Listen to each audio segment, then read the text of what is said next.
Sky Blue-PDA and FC Virginia are getting set to face off in the first ever U.S. Soccer Development Academy women's feature game. Mark Serber alongside Danielle Diavanzo. And Danielle, huge weekend, first ever weekend in the Girls Development Academy, 108 games. Unbelievable. We've seen with the men's side with the Development Academy going on for 10 years now, and now we see with the women's side it's finally in action, and I'm excited to see Sky Blue-PDA take on FC Virginia today here. Well, it's going to be an excellent match, a perfect way to start this feature match. What do you expect between these two teams today? We'll have to see. Both teams like to play a possession style. We'll just see which one can control the tempo of the pace. I had an opportunity to watch Sky Blue-PDA on Thursday during training session, and they were working on how do we build wide, go up the flanks with our defenders, and feed a ball behind the back line into that box. So it'll be interesting to see if they're able to put that action or that style into action tonight. FC Virginia, as you've mentioned, they want to play a possession pace. They do seem to have the lack of size in comparison, but if they can keep the tempo and work through the midfield to exploit that defense, we'll see if they're able to get a lot more opportunities on goal today. The Girls DA is starting with 69 academies, 276 unique teams. What can these girls expect to get in this Development Academy environment? The big thing here is that they're training 4 days a week. They're learning how to not only train, but looking at how to have injury prevention, nutrition, that type of style. They're working with not just, okay, we have to win, we have to win. They're looking at the development side. How can we develop players that will work their way from here to maybe the youth national teams and the player pools, into college and into the national team? With Sky Blue, PDA, obviously that connection there. They're looking to see how many players from PDA can make their way all the way up to Sky Blue FC. And one of the things we've heard from a lot of the coaches and people within the academies is, man, I wish I had this when I was a player. And that's something that we're so excited to be able to give these girls. It's going to be a really great game. So happy to have you with us on this historic day. It's Sky Blue-PDA versus FC Virginia, and it's coming your way from Somerset, New Jersey. Our club is really excited to play in the opening match of the Girls DA. It's just such an honor to be the opening match and just to start everything off for the DA. The first day we started, I said, you guys are making history. This literally is the first group that will go through the women's DA. It's really a cool thing. It's a historic thing, and so I did try to, impart that to them. And so I think there is that excitement about getting geared up for the first game and what will it mean and how will it look. The competition and just the speed of play and just everything in general is just going to be at a higher pace and a little bit more intensity, and I'm just so excited to play. I feel a sense of pride being able to play players from all over the country and getting to expand our game, being able to play with the best. This is a whole nother level, and having 4 practices a week and really focusing on player development is really why I came and joined the DA.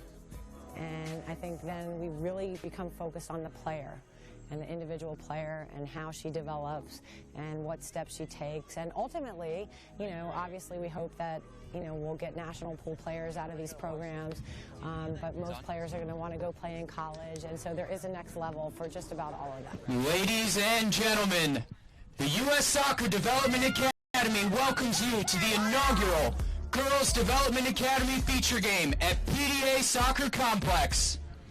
Today's game will showcase hosts Sky Blue-PDA from right here in Somerset, New Jersey, as they take on FC Virginia out of Chantilly, Virginia. Boys in the academy and the competition and the professional environment and stuff, and now to be given the opportunity to be a part of that, we feel very special to be given that opportunity. It's really exciting because it's a big step for girls soccer and it's a step in the right direction, so I'm really excited. I think it's definitely different because we have more training and we know that it's going to be a higher level competition. I think we've been preparing really hard. Everyone is so excited and motivated to start the new season because you're playing with the best of the best, so I think it really gives everyone that extra excitement, especially with the opening game at home. Obviously being part of the direct link with US Soccer and adding the additional training sessions and the less games, so the more meaningful games. We have a lot of serious soccer players here, and I think for them it's definitely the direction in which they want to go in. We're very excited to get started, and it's been a long process. I think the one thing that's interesting about the Development Academy is that we don't really know anything about the opposition, and what that's really allowed us to do is just to focus on ourselves and do what we do best. So going into this weekend's game, we don't really know what to expect, but we certainly know what we've been training for and the way we're looking to play this weekend. Mark Serber alongside Taylor Twellman. And Taylor, you've partnered with U.S. Soccer's Recognize to Recover with your organization, Think Taylor. Just tell us about it and what your initiative is with the DA. Yeah, it's been a long time coming, Mark. When you look at my history dealing with post-concussion syndrome and obviously my history playing for the United States men's national team, a big part of it, of my job now, is to give back. But a lot of the credit, if not all of the credit, goes to United States Soccer Federation because they've been proactive in dealing with this. Obviously, the Recognize to Recover program is the only kind in the world about players' health, player safety. So they partnered with my foundation, ThinkTaylor.org, and every player, both boys and girls, in the academy will take the TT pledge, which we'll get into in a moment. And it's about giving back and making sure that the education and awareness for the kids, but also the parents, coaches, teachers, referees, everyone within our society takes an initiative of owning their own body and in particular their brain. And so you can use the hashtag TT Pledge, and every single player in the Development Academy has to take it. And when obviously you played in MLS and the U.S. national team, you struggled with concussions. What do you want this pledge to mean to these players? I just wanted, one, education's the most important. I wasn't educated. I know my concussion was not in the days where dinosaurs were around. It was 2008, August 30th, 2008, and I wasn't educated. So part of it, Mark, to me, is that if young athletes, 8, 9, 10, and 11, are educated, my money's on them that they're going to make better decisions, way better decisions than I made. So the TT Pledge, I was sitting in the backyard and thinking about how can I give back to the kids, not necessarily the parents and the coaches, because as adults, their thinking gets into the way. The kids just, how can I talk to them? The TT Pledge is easy. It's about education, it's about honesty, and it's about supporting one another. And I feel like if they listen to those words and are creative and make it fun and still play on the game, I think they'll play hard. I think they'll play smart. And ultimately they'll play again, which is unlike what I did because I didn't make the right decisions. And I think that education is so important because whether you're 10, 11, 12, all the way up to the professional level, you feel that every time you step on the field is one of the most important things and that you have to power through. So realizing that you have to think about the future and not playing just 1 or 2 games this weekend, but being able to play for the next 6 months is such an important thing to get across. Amen, Mark. But the bigger point is that the one injury, whether it's your ankle, shoulder, hamstring, knees, I don't care about that. You just said it best, is that the one injury that changes your life, not just your career on the field, but also off the field, is any kind of brain injury. And that's why I think the education is the most important. I was one of those players that thought every single game I played in is a World Cup final. That's also why my career ended at age 28. But you don't want to lose that mentality, but when the injury comes between the years, then you've got to make better decisions because not only are you playing danger on the field, but off the field, certain things, limitations that you'll have the rest of your life. We're just trying to avoid that. I'll tell you, you've given so much to Major League Soccer, to U.S. Soccer, and we can't thank you enough for the education that you're giving these kids. And you're doing one heck of a job, my man, doing this. Well done. Thank you very much. No problem, bud.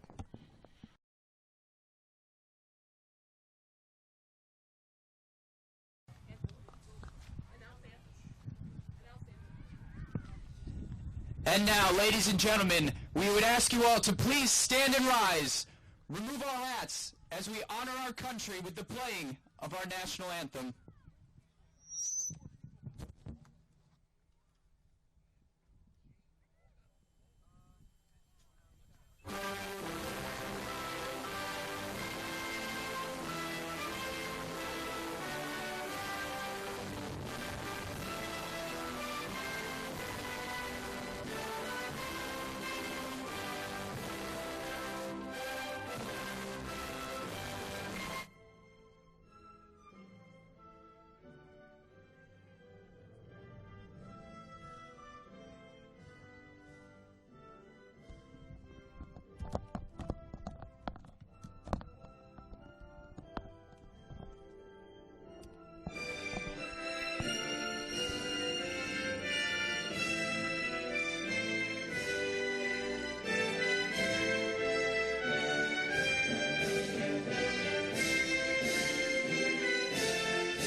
You're looking live at the PDA Soccer Complex in Somerset, New Jersey for the first ever U.S. Soccer Girls Development Academy feature match featuring Sky Blue PDA and FC Virginia, the U-16-17 level. Mark Serber alongside Danielle D'Avanzo. And Danielle, historic moment, really. This is absolutely historic. We've seen with the Development Academy on the men's side for 10 years now, and finally we've got it on the girls' side as well. So this is quite a staple, and we have 108 games kicking off today, but we were brought to you this one live in Somerset, New Jersey. More than 6,000 players getting set for action this weekend in the Girls Development Academy. It's a good look at FC Virginia out of Chantilly. And now Sky Blue PDA, and it's so important that we have these NWSL teams, and every single one of them has an affiliate in the academy, and even more so, there's 9 NWSL teams, but there's 11 affiliate clubs. I mean, we've got 2 at Sky Blue here in New Jersey, Sky Blue FC and PDA today, but it's unbelievable where you're starting to see these NWS clubs find these affiliates, and eventually the game plan would be that there'd be a system where they can play at this level and work their way up into the college level and then into the NWSL. And even though the Girls Development Academy is new for these teams, well, they've been together for a long time. On the FC Virginia side, many of these players have been playing with each other for at least the last 5 years. And in fact, they've won the Mid-Atlantic title in the ECNL for the last 3 years. This should be exciting where you don't have to see too much of that glitch of, oh, we have to get familiar with each other. They already have that. They have the chemistry. And you've got the O1s have been together, the O2s have been together. So the only little bit that you need to work on is those 2 age groups coming together as one. And the same thing with PDA where you've got the O1s and the O2s together. And there's only a couple new players that have been added to this current roster that we see today.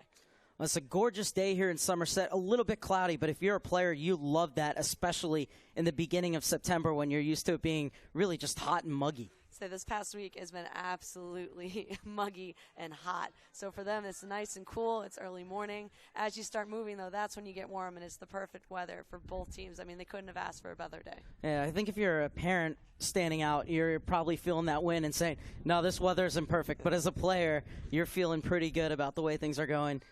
There's a picture of the first ever feature game in U.S. Soccer Development Academy. We'll be bringing you men's and women's feature games all throughout the season. And, of course, the showcases, which are such massive events. You can see the referees in the middle and a board that they're holding. You can't see it in your shot right now, but it's hashtag TT Pledge, the Taylor Twellman Pledge, to make sure about concussion awareness. And that's something that's just so important. And U.S. Soccer has really been at the forefront of concussion awareness. So we're starting to see in all sports now more and more research has come about with concussions. We see with U.S. Soccer now where they've amended the rules where you're not really seeing younger players learn to head until they're reaching that U11, U12 level. But what's important is that they learn how to head the ball correctly, that the players are understanding how to recognize symptoms and being able to not be afraid to come out and speak out.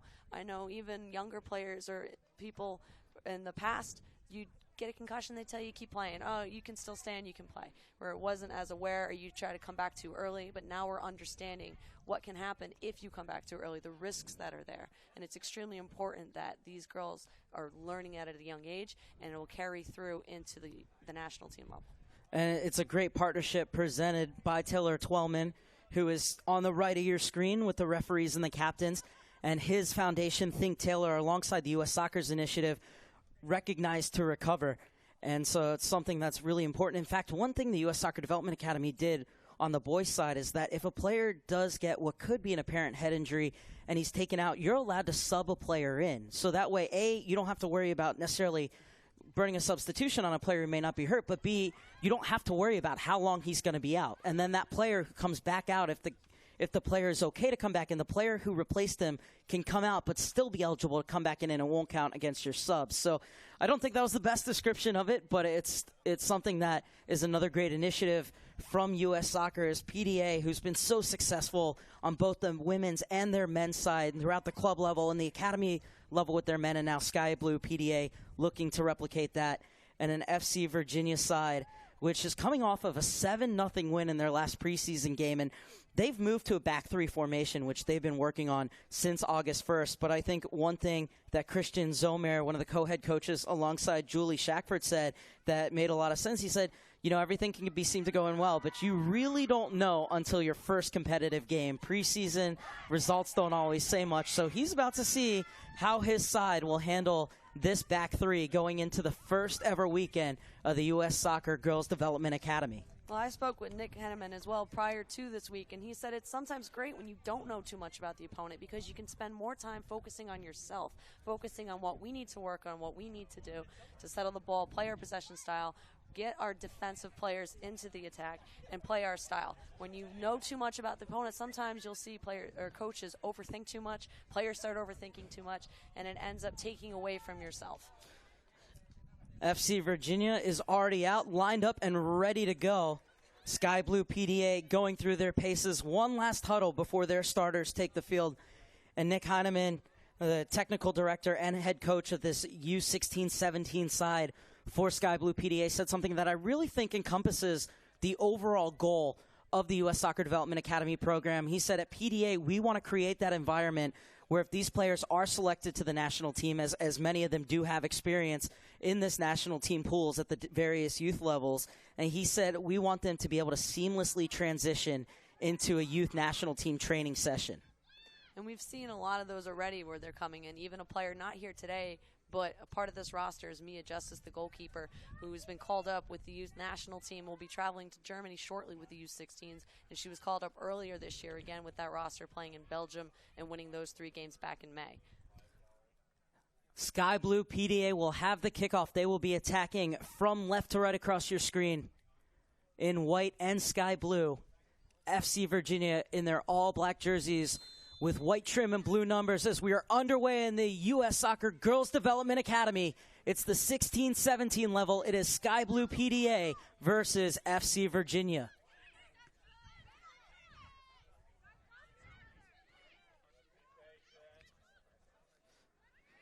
McIntyre takes over for FC Virginia.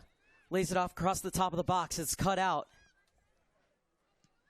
And a bit of pinball at the moment, but you expect to see that in the early stages of this game, especially as both these teams trying to feel each other out, Danielle. Not only that, but it's an exciting moment in history. A lot of these players have been all week being told you're going to be the first game broadcast with the Girls Development Academy. They're trying to get the jitters out, trying to calm their nerves and start to settle. We've seen so far FC Virginia really taking a hold, and we've already been told by the coaching staff they're trying to win the ball, keep possession, settle, and control the pace of the game. That's their key for this matchup. So they control the pace, they control the possession, they'll have a better chance of getting more looks on goal. Sky Blue, a team that loves to build out of the back, and one thing that you told me you saw in training and we expect to see a lot is how their outside backs get forward. Well, especially with captain Nikki Chico, she is committed to Duke, and she has been compared to another former Duke player, Christina Gibbons, who is really one of their top players of all time in Duke history and was the 5th overall draft pick with the NWSL this past season, playing for FCKC. We're looking to see when Gibbons is already pushing up, getting involved, and you see their best of their line coming back into a 3 system and Chico really high up. So we'll be seeing once Sky Blue PDA can win possession, how quickly does she get to the attack and how quickly can she serve a ball trying to beat the FC Virginia 3-back line. That's stolen back by Lukauskis.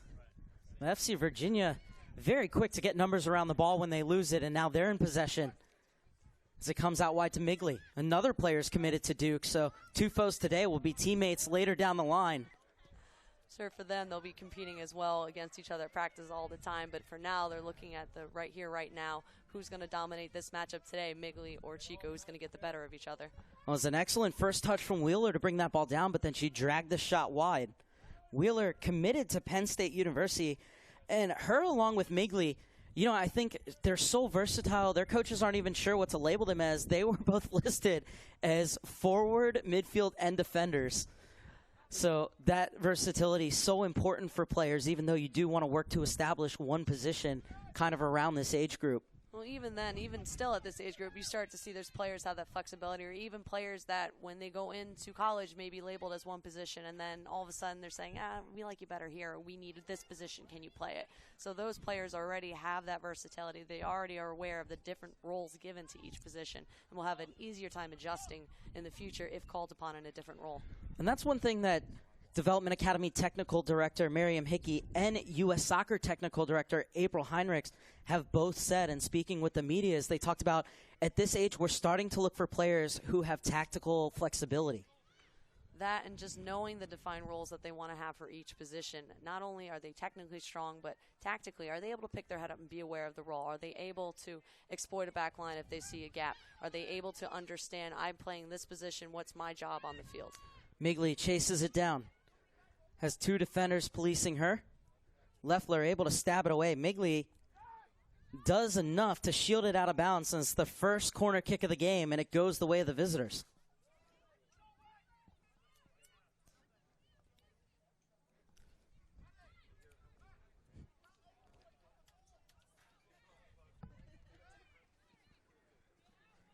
Six players in and around the area for FC Virginia waiting to get on the end of this first corner kick. Be an in-swinger from Migley on this near side. It's a decent ball served in, and FC Virginia are first to it. They'll go out for a goal kick.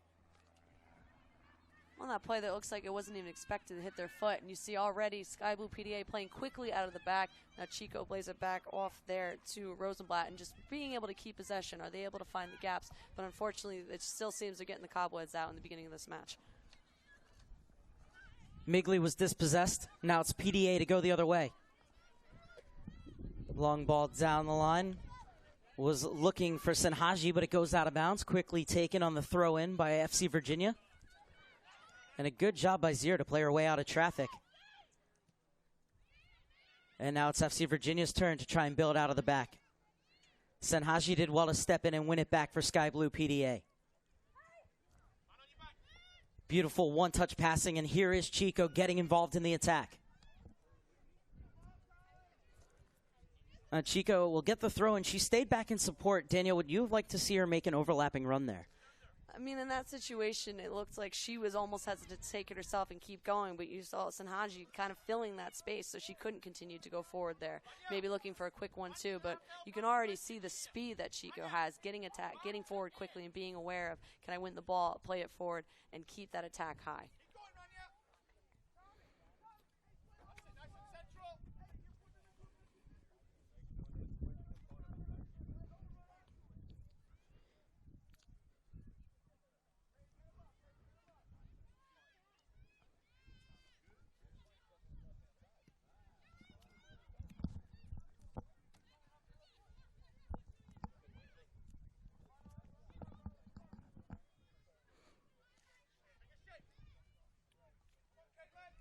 This one will come all the way back to Arden Limbrick. 15-year-old gets it out wide.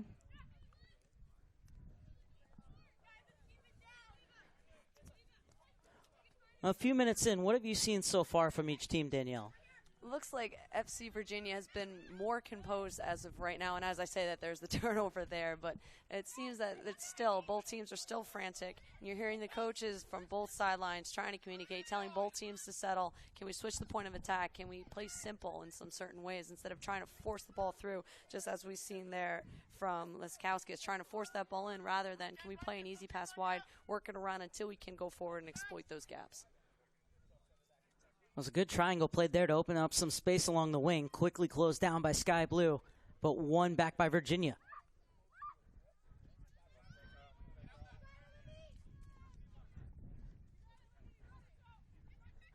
Oh, it's a good move inside. It's Migley. Migley just pulls it wide of the far post, but she looks to be the most confident player out there at the moment. Migley right now, that was a great 1-2 cut inside to outside, exploiting both players and with each cut, splitting them through and getting that left foot shot off just a little too high and wide on that curve. But Migley right now seems to be the most composed player when winning the ball, and even under pressure being able to stay composed and either distribute or in that case take it forward to goal to try to get on the board early.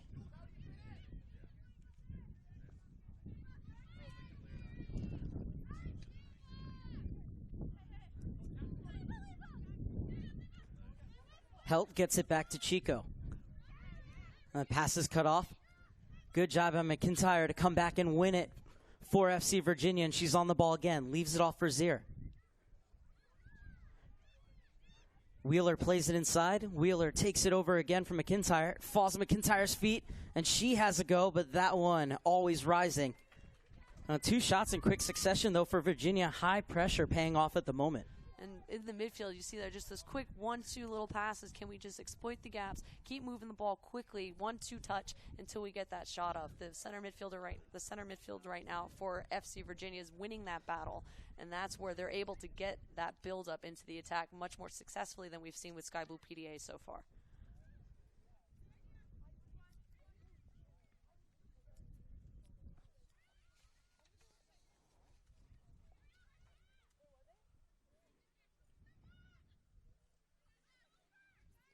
Good skill from Ramirez. This is Theoret. Theoret and Migley spent part of the summer in Germany training with Bayer Leverkusen and FC Cologne. And in fact, this whole FC Virginia team will be going to Germany for their spring break, where they're going to have matches against Frankfurt, Leverkusen, and Wolfsburg. For any team being able to travel abroad and not only play against teams overseas, but being able to experience just a different culture and all that, it's always fun, especially at the younger level, to get that exposure early on and see what you can learn from there. Wheeler gets it out wide. Migley tries to pull it across, and it's Chico with the intervention, but the expense of the second corner kick of the game for FC Virginia. So Leffler there being able to drop back quick enough, get her body on the ball, force it out, and now allowing her team to regroup and get their shape. We saw in the first corner kick, not too much came from it, but we'll see if this time around, if FC Virginia can get a better touch on that ball into the box and put it on target. It will be an other in-swinger from this near side.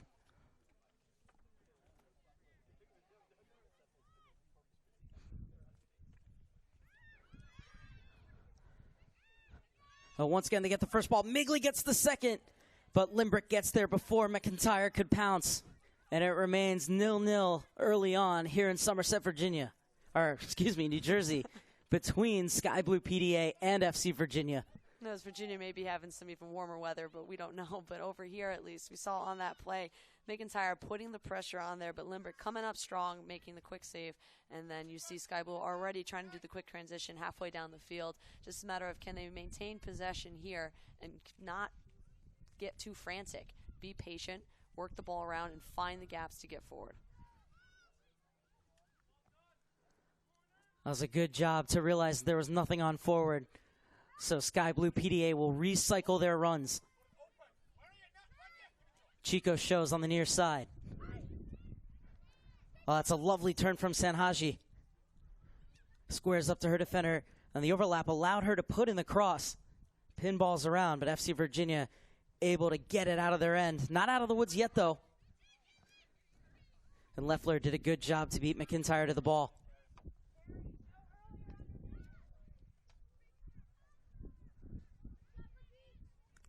That's what you see there on that quick switch. That's where you're wondering where McCall, I know they worked on practice and getting up. That's where you kind of wish maybe she could have pushed up a bit more and keep that possession going forward. But now we see FC Virginia going the opposite way. McIntyre is looking like a very strong target forward. She gets it forward to Wheeler, able to return the favor. It's McIntyre at top of the box, looking for that half yard of space, but she's closed down. Zier.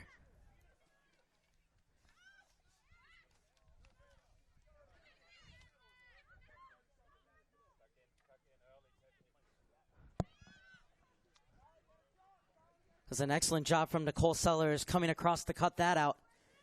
And it's FC Virginia looking to build again.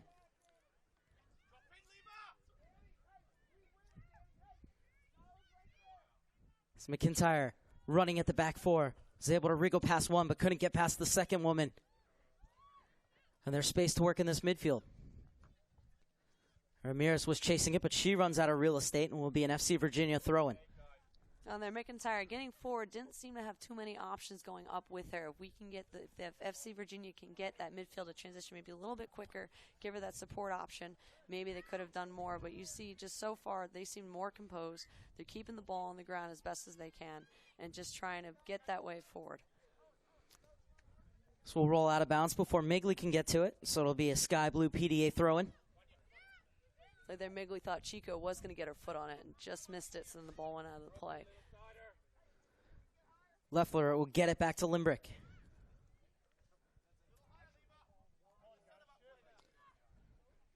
Sky Blue PDA without their normal number one in Mia Justus is going to turn 15 tomorrow, and will shortly be heading to Germany with the U-16 national team for a training camp in September. For Limbrick, this is a great opportunity for her to get minutes in goal because, as from what I was told from Nick Heineman earlier, Justice is their number one, as no doubt. But for Limbrick, at least she can get the experience early on, be able to learn as much as she can, get that starting role, get that experience, and then once Justice comes back, knows that she's going to shift back into the number two role and just make sure she's pushing Justice at practice, making her work hard so that Justice has to earn that number one spot every single game. And she will get a couple games in because, well, Justice is away with the U-16 national team. It'll be 4 matches for Sky Blue. In fact, their first 4 games are here at home, and they don't leave New Jersey until their 6th game of the season, October 7th, against another NWSL-affiliated team in the Washington Spirit, Virginia. Senhaji puts it a dangerous ball. Cleared only as far as Helt. She puts it back into the mix.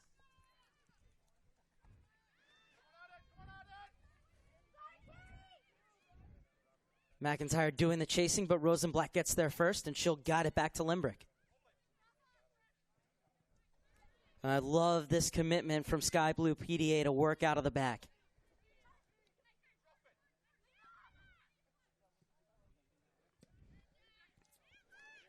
Well stepped in, Migley picks up the pieces. Looking for that target lady right away in McIntyre, and it's one of those things where it's almost like their entire offense is going through the target player, but if you can do that, that's a great way to get your attack going. You see with McIntyre, too. She's got the size. She's very strong. We've already seen her win a couple battles and pushing players off the ball. But you notice the difference between McIntyre and the number 9 position, Ramirez, for Sky Blue PDA. Ramirez likes to sit back a bit more, where she's almost playing like a 10 role rather than a true 9. Well, McIntyre is that player holding up, being that target player. When she wins the ball, can she go to goal, go to goal? Ramirez, you'll see her sit back a bit more, likes to play a distribution type style, and that allows Senhaji and Pilla on the right and left respectively to get a bit higher up and looking for those feeds inside the box behind that back line. Senhaji able to keep it in, but Borden wins it back.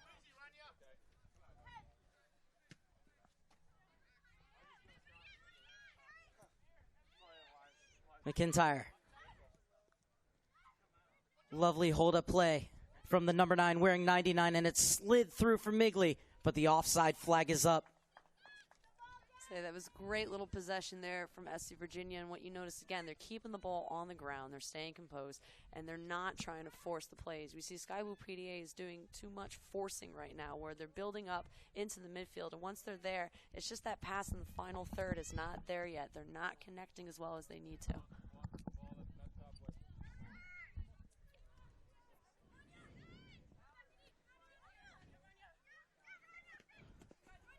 Textbook one-on-one defending from Borden.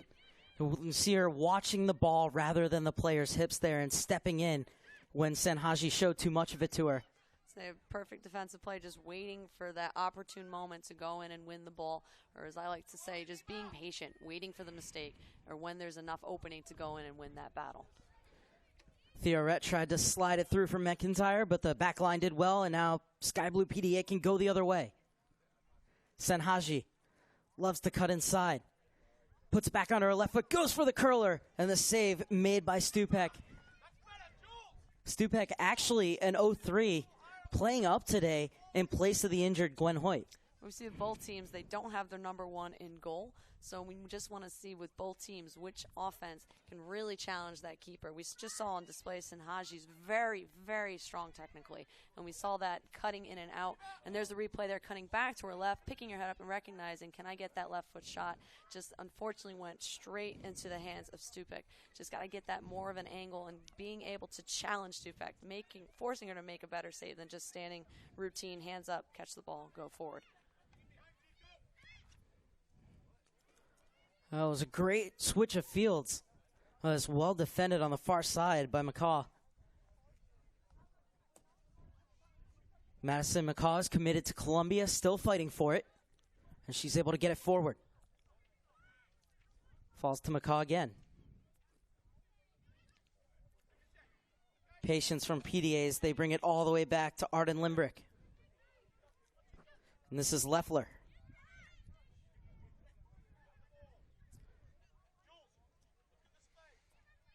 So right now you see, even though Sky Blue PDA has the possession, there's just too much of a gap between their offensive line and the defensive line. Players in the midfield are not checking back quick enough to providing that option, and that's where you're seeing them get dispossessed mostly. They're playing the ball into the space, and the player just isn't there in the right position.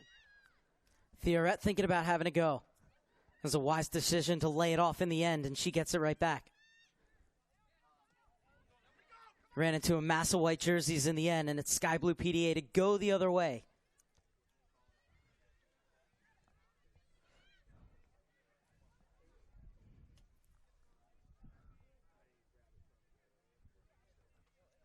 Oh, it's a lovely turn. 2 players to find in the box, but in the end poked away, and a free kick will be given to FC Virginia. So you just saw on display there Pilla's strength and size and footwork. A great little delay, quick turn in. Just there wasn't enough support for her there. She's fighting 1-2 players. It's just finding that option there. So she's checking in. There's the foul after she loses the ball. She's going to go in late, tackle from behind. Well, of course, the great thing about having 3 across the top is that ability for those tackers to spread out wide, get their feet on the chalk, and then once they receive that ball on the touchline, the ability to cut inside the way that we've seen from Pilla there and Sanhaji on this near flank as well. They're just missing that support from Liskowskis, Fuchel, and Helt. The 3 of them kind of rotating through as they go, but we just need to see more of that flow with the play, staying with the play, being able to provide support for the 3 forwards, or being able to drop in and help out that back line playing out of the back. Stupik quickly rolls it out wide. It'll be a throw in for Jones.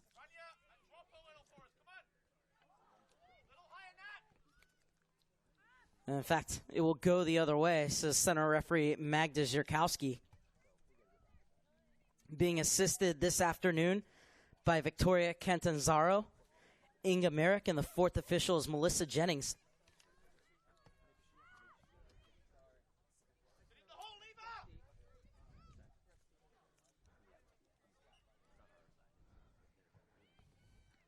That was a great run into the box, and it results in the first corner kick for Sky Blue PDA.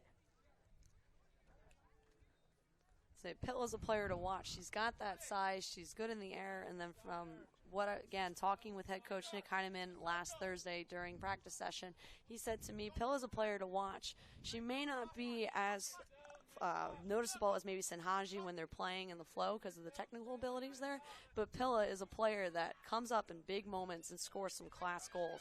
So she's a player that when she gets that opportune moment, don't be surprised when she puts one in the back of the net. Liskowskis. Chico.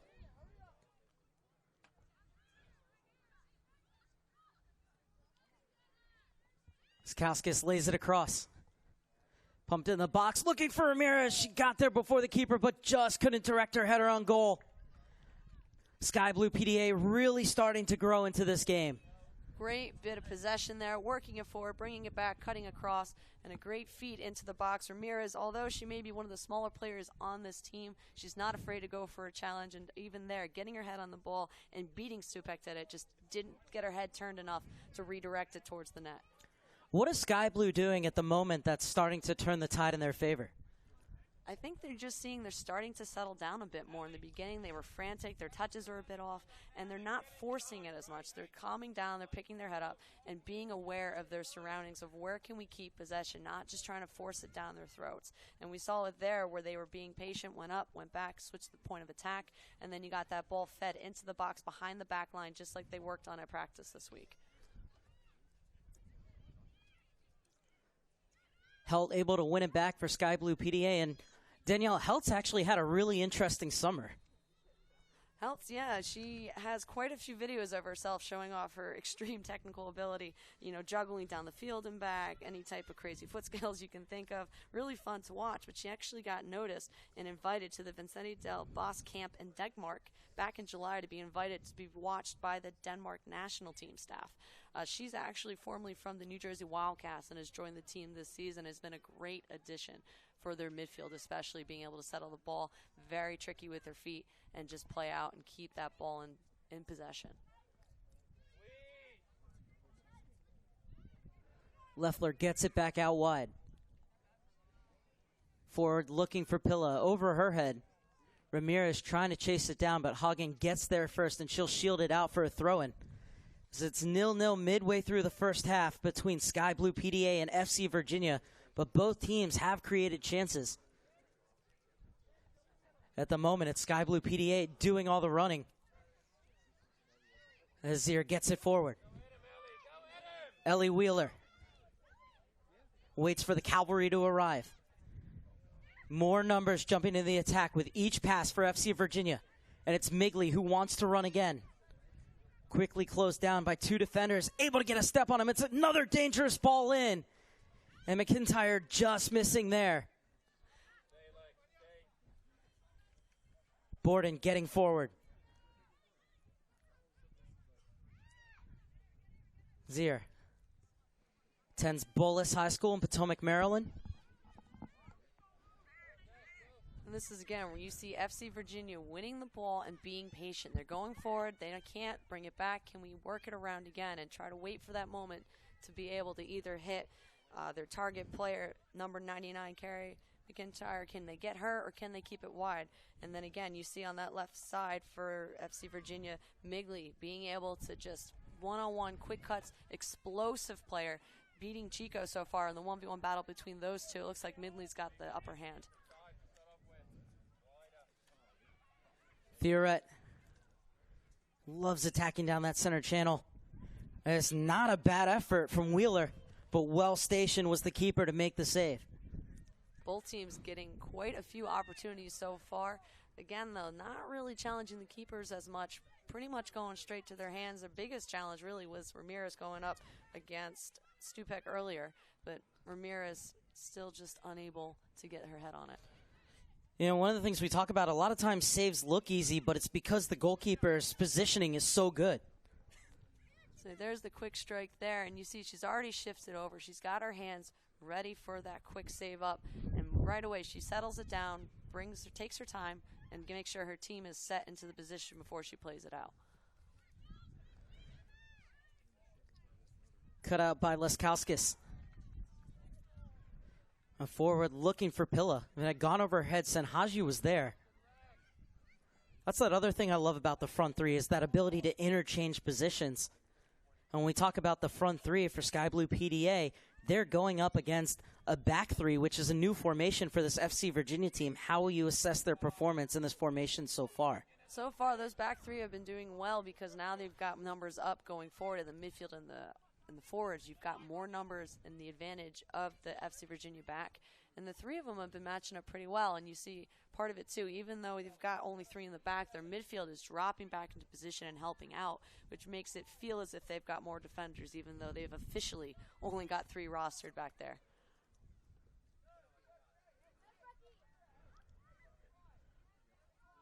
A 0-0 and an excellent game so far. Very back and forth. Chances at both ends, but still awaiting the game's first goal. But at the moment, Daniel, I can't tell which team is going to be the one to get it.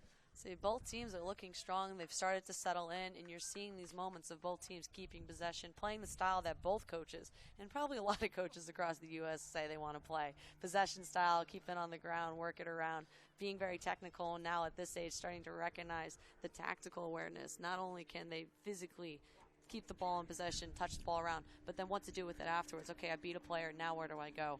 Okay, I lost the ball, how do I help my teammates get into a position where everybody's working in tandem? This the first of a 25-game season in the Girls Development Academy in the Mid-Atlantic Division. One of 7 divisions across the 69 academies here in the Girls Development Academy, and 4 age groups, which is 276 unique teams. That's another go from distance and another save from Limbrick. Season running from today all the way to June 3rd, and this is the first of 3 games between these sides. They will meet again on October 28th and April 22nd. Both of those will be in Virginia. And it's funny, too, with each time that these two teams are going to meet, you're going to see different players being rotated in, and it probably won't be until about May where you get the full starting lineups for both squads, or their full roster in place. Well, and at the 16-17 level, could very well be that after a couple very good performances, many of these players, by the next time they meet, may be up with their 18-19 squads. Well, with Sky Blue-PDA specifically, on Wednesdays they have this squad play against the U-19s, and you see some of these players already jumping from roster to roster. The U-19s currently are pulling up players when they can because they're in need of numbers during this time period. Well, it's also a very big directive from U.S. Soccer as well, though. If you have a player who's excelling, play them up. How do they respond to going to that next level? Exactly, and at this... Well, a chance could be on here. FC Virginia able to snuff it out, but it was a great job by Rebecca Fluchill getting forward to create that.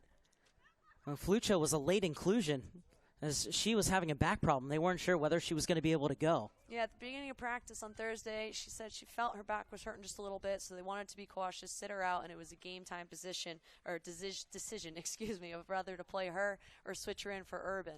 But as I believe you talked to the coaching staff, they decided, let's see how much she can give before we try to rotate her out.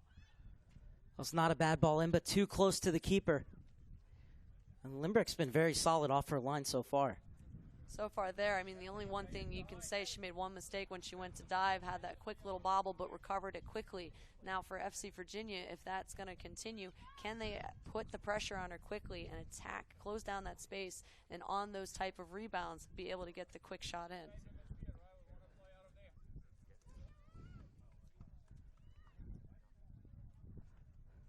Excellent one-touch pass, and he creates space on the far side.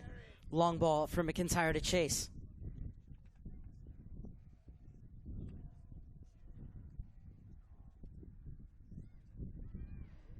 And we can see the contrast in the styles of play, Danielle, but that's one thing that April Heinrich said. We're not going to dictate the styles. The academies, their coaches, they do a good job. They know what we're doing. We're just trying to create the environment for these players to succeed.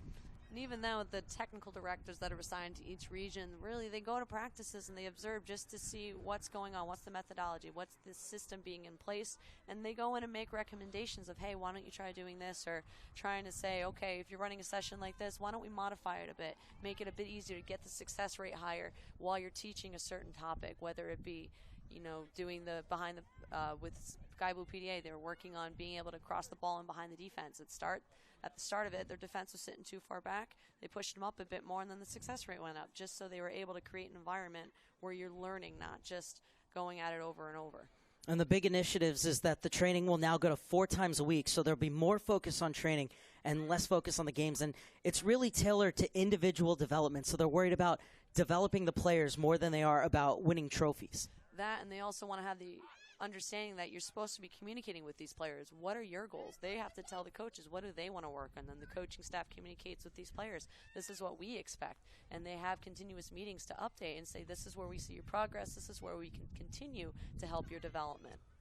Wheeler flies forward, able to get to the end line, pulls it back across. McIntyre arriving, skip past her, and Jones. Still, something could be on here for Virginia. Another ball whipped back in and headed away. And now it's Sky Blue-PDA looking to go in transition, but that quickly quelled by Borden. Very dangerous opportunity there for FC Virginia, missing that cross just by, it looked like a couple inches there. And you had 3 players in the right spot, just couldn't get a body on that feed and across the box.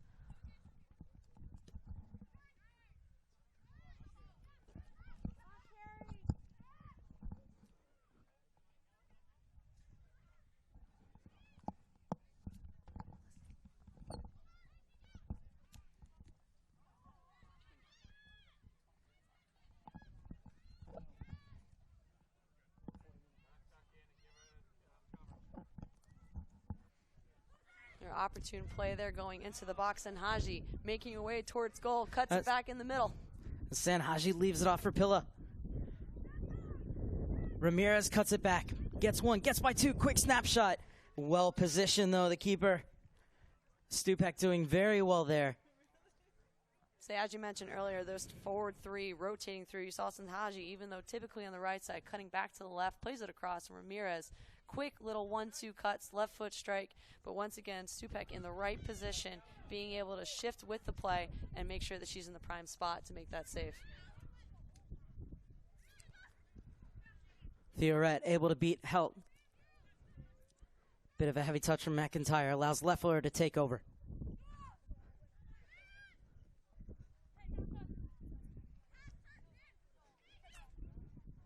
Borden being hounded by Ramirez.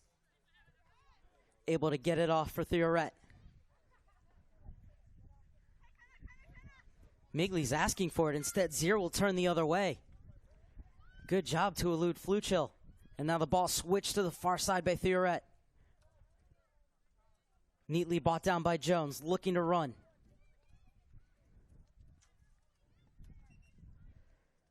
Fluchill able to head it away. And now it's Sky Blue PDA's turn to look to launch an attack. Well stepped in, and FC Virginia looking to get numbers forward. Long ball looking for Wheeler. Well headed away by Rosenblatt. You see with Virginia, when they start trying to play that long ball into the box, they're not having as high of a success rate when they're further back with their crosses, because you've got those two center backs. You've got Rosenblatt and you've got Loeffler being able to use their size and their awareness to get into the position and just head it out. Where FC Virginia has been more successful is keeping the ball on the ground, playing it quickly through, getting wide near the end line, and then crossing the ball back in. That's when they're getting more success versus trying to force it from a long ball 30 yards out or so and then feeding it in.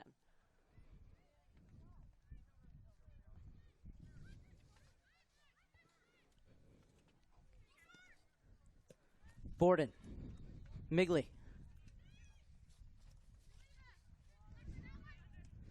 Helt wins it back. Forward for Sanhaji. Sanhaji has it poked away from her, only as far as Helt.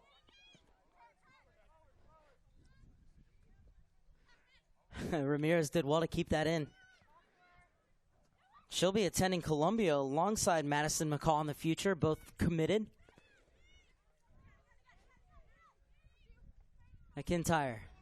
Theoret looking to switch the field of play, but it's cut off on the far side. That was a good job by Pila to lay that off to her midfield. Pila, a player who has spent time with the U-16 national team. Pilla, too, it's funny that she's right-footed, but for so long has been playing on the left that now she's strong with her left foot, and people think she's actually a lefty. Migley to the back post, too far for McIntyre. And able to get there is Limbrick. She'll come to the extreme of her penalty area and roll it out.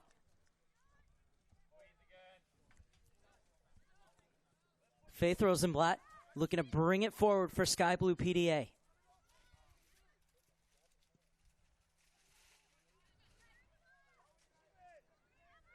Helt will get it back. Loeffler. And plays it out wide, but McCall wasn't there, so this one will roll out for a throw-in and a chance for Virginia to get more players into the final third. Either there, it's just a little bit of a miscommunication or just not picking her head up quickly enough to adjust to see where she actually was positioned further up the field rather than sitting back. Theoret. Not afraid to pull the trigger, is she? Theoret, Migley, the two of them have been doing very well of keeping the ball under control and really getting this attack going. And Theoret especially sitting back a bit more and being able to be the playmaker, whether she's switching the ball or playing it forward herself. She's one that when she has the ball and in control, then the rest of the team is in control. Help.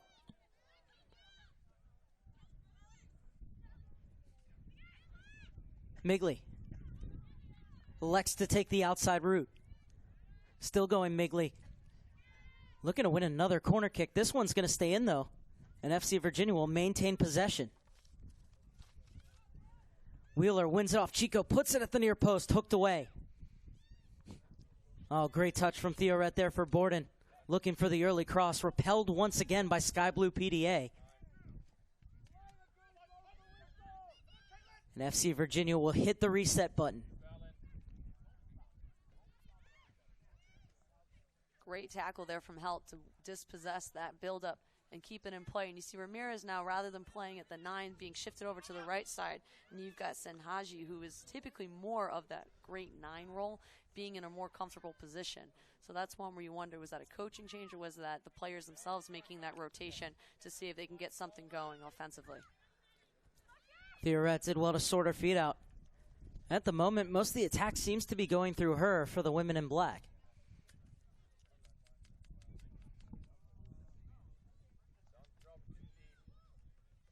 This is Leskowskis, committed to Rutgers, just minutes away from here. Was also in the U-17 women's national team camp in May. You see quite a lot of players from PDA have that connection to Rutgers. One, it's right down the street practically, and then you've also got Mike O'Neill, who's now the head coach at Rutgers, was the assistant for a long time prior to Glenn Crooks, retiring from Rutgers, who was the former head coach for the girls' side there. But you've got a lot of those player pools right here. He works with PDA. They look and see these players and recruit them to come play at the college level at Rutgers. Cleared away by Leffler.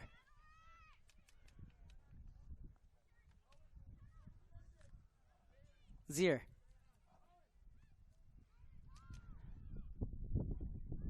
When we talk about the fact that this is a great opportunity to create that pipeline for these NWSL teams, for the likes of players from Sky Blue PDA to work their way up to the first team. But also, when you talk about the youth national teams, in all the last rosters, 65 players from the women's national teams at different age groups are now featuring in the academy this season. It's unbelievable where you've got this player pool and you're putting them into the environment that's going to prepare them as much as possible for the national team. I mean, a lot of these players and a lot of concerns from coaches to start were how are these players going to adjust with their fitness levels to only be allowed 3 subs the entire game. They're used to having multiple subs or being able to sub in, talk to a coach, get back out. Now it's 3 subs and you're done pretty much. So that's going to be something to look at later on in the second half, especially how are these players handling themselves? How are they able to stay focused mentally and then physically as well? How are they able to keep up that high level of play? We're learning when to settle back and relax so they can conserve their energy before they want to find that opportune moment. Well, it's also something that's so important. A lot of the U.S. coaching staff would say that they'd see players struggling with that when they would go from the club level into the international arena. So something that will prepare them very well for that, alongside the type of training sessions you will see when you enter into the national team camps. I mean, a lot of the talk where a lot of players said they wish they had this when they were growing up, because you're playing with like-minded players, you're getting into an environment that's pushing you to be the best player that you can be, and not just focusing on doing anything possible to win. It's focusing on the development of each individual to get them to be the best player that they can be. It's a 25-game season here in this Mid-Atlantic division. The chance here for Sanhaji. And coming across is Sellers. Crucial intervention from Sellers, but it is the second corner kick of the game for Sky Blue PDA. Great read by Sellers, where she saw Sanhaji was trying to keep cutting left, and she was able to make her positionally intercepting that ball and doing whatever she can just to get it wide. You know, you don't always want to give up a corner, but in that situation, you might as well slow the play down, allow your back line and your mids to reshape. Corner kick taken short. Looking to draw out that defense before they can get the ball into the box. FC Virginia not really biting, though. Keeping their lines tight. Able to break through. And space at the top of the box, but FC Virginia very strong along their 18. Now Chico getting involved in the attack. Ramirez puts it into the danger area. And that looked like it hit off the referee, and it sat up nicely, but it was Virginia who was able to get it clear. So that was a great touch by the referee there, whether it was intentional or not. Helt trying to get it in. Hits off of Leskowskis. Helt did a great job to follow that up, and now Leskowskis has a go. Straight into the arms of Nadia Stupek. As you were saying before, FC Virginia is very disciplined with their play. They're very good at keeping their positions and their team shape, and which is why they've been successful whenever they have won the ball and being able to play their style. Ramirez getting in, but Stupek well off her line.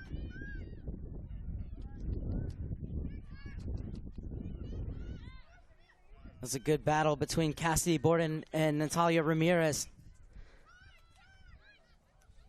Sky Blue who win it in the end. Sanhaji looking to run again, stabs it forward. And again, Stupek in the right place, not really having to stretch herself to make these saves because her initial positioning is spot on. That, and you also can see Sanhaji did not strike the ball the way she wanted to, hit more of the grass than the ball itself, and you see her kind of shaking out that left foot a little bit. It was just a missed hit on her part where you can tell she's probably frustrated because she knows she probably could have struck that ball a lot better, being able to split and get around those three defenders. Well, one thing we're seeing here is this half is starting to come towards its conclusion is that as this game wears on, these players are starting to impose themselves individually on the game more and more. And then part of it, too, is they're getting more comfortable. They've shaken off the jitters of this is a historic moment and just playing. And it's Migley. Well, she's never been afraid to run. Cuts inside, and a good job coming over from Faith Rosenblatt to get the block in and take the sting out of that shot. Still amazed, too, that she managed to even squeeze that ball through all three of those Sky Blue PDA defenders. Even here, so she's going into the box, cuts around 1, 2, and gets enough, just enough, and it looks like it deflected off of Rosenbach's calf there, just to slow the ball down on the strike.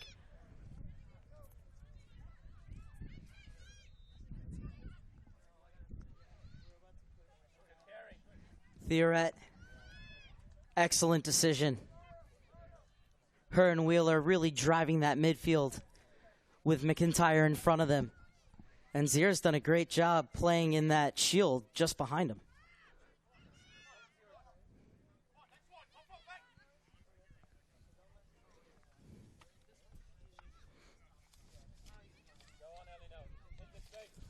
Ellie Wheeler has a yard of space and closed down by Leffler, who gets in the block. It's a great block by Leffler there. You can hear the thud all the way from over here, taking a beating and still going at it as if nothing ever happened. Long looping ball. Wheeler able to get her head on it. In the end, it's Limbrick who comes up with it.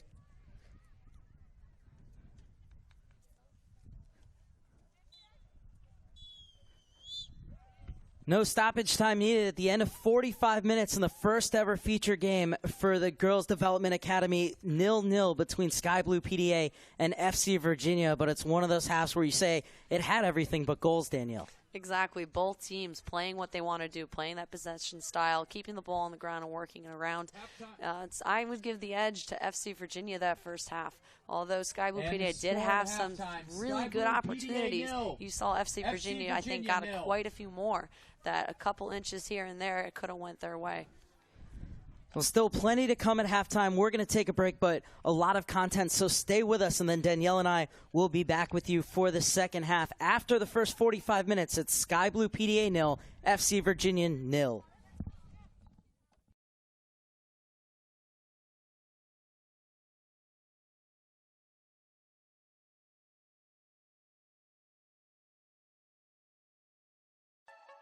I never knew when I would play my last game.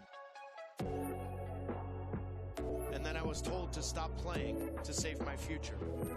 Concussions are invisible injuries. Awareness starts with taking the pledge. I pledge to be educated on the signs and symptoms of concussions. I pledge to be honest with my coaches, teachers, parents, and teammates. I pledge to be supportive of anyone that gets a concussion. We only have one brain and it needs to last a lifetime. We took the pledge. I took the pledge. I took the pledge. I took the pledge. I took the pledge. I took the pledge. I took the pledge. I took the pledge. We took the pledge. I took the pledge. I took the pledge. I took the pledge.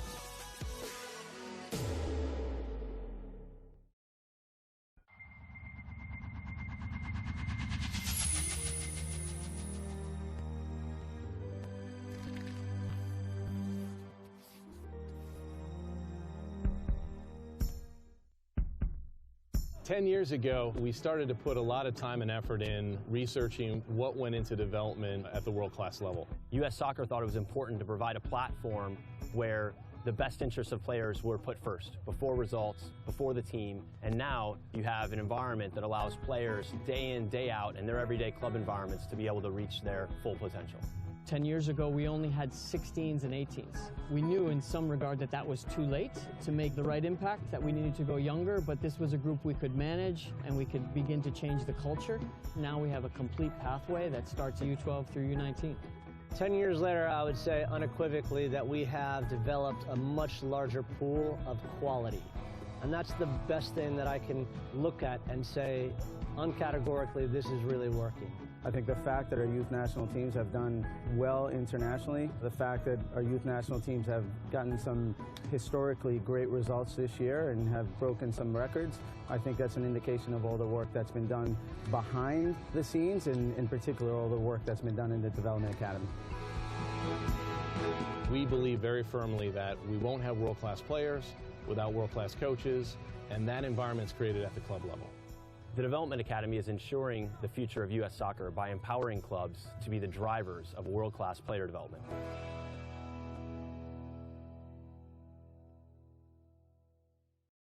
I'm Miriam Hickey. I'm the U.S. Soccer Girls Development Academy Director.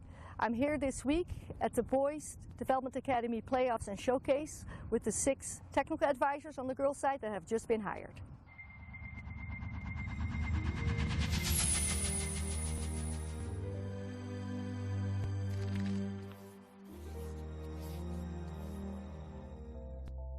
One of the most important areas is the technical advisor. They're the day-to-day interaction with the clubs. They build the relationships. They're able to have the most influence and to provide insight and education and best practices and to collaborate with clubs in their markets. Although our girls don't start playing till the fall, it's very important for them to see what a professional environment looks like, as it is something we want to create on the girls' side as well. When we first built out the girls' TAs, we looked at the major markets where we had player production in certain cities and markets around the country. We're also setting up training centers, so there's a lot of work ahead of them to set those up. It was important for us to make sure that we have TAs that are accessible to the clubs, so we want them in these key areas where the clubs exist for the Development Academy. It's very important that they have a good rapport with the clubs and get to know the player pool, so not one girl gets overlooked when it comes to being able to reach her top. As we look at the launch of the program on September 2nd of this year, we've built back over a year's time in the steps that we needed to take to make this launch of the program successful. U.S. Soccer saw a need to start the Girls Development Academy to ensure that the future of the game for girls is bright, not only in the U.S., but also when we compete internationally.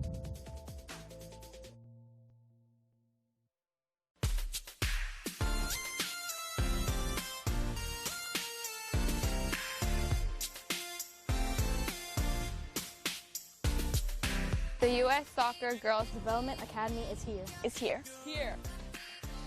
The next generation of world-class players. World-class players. Elite competition. Pride in your club. And a place where dreams are made. This is the Girls Development Academy.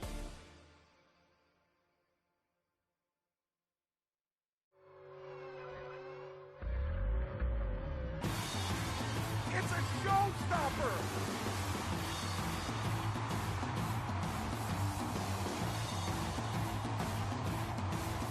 Lloyd will take the shot and find the corner!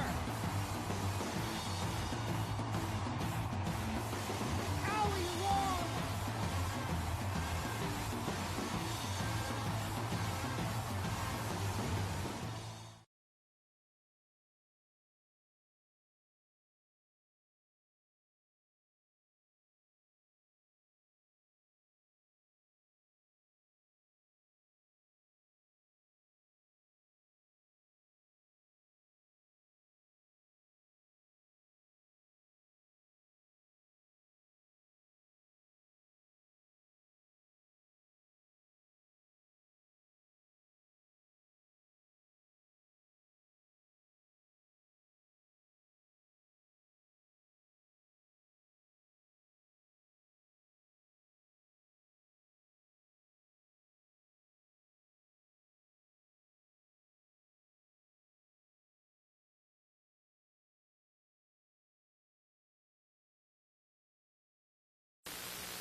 Welcome back. We are here live at the PDA Soccer Complex in Somerset, New Jersey. I'm Danielle Diavanzo, alongside Miriam Hickey, Director of the U.S. Soccer Girls Development Academy, and alongside Jared Miklos, the Development Academy Director.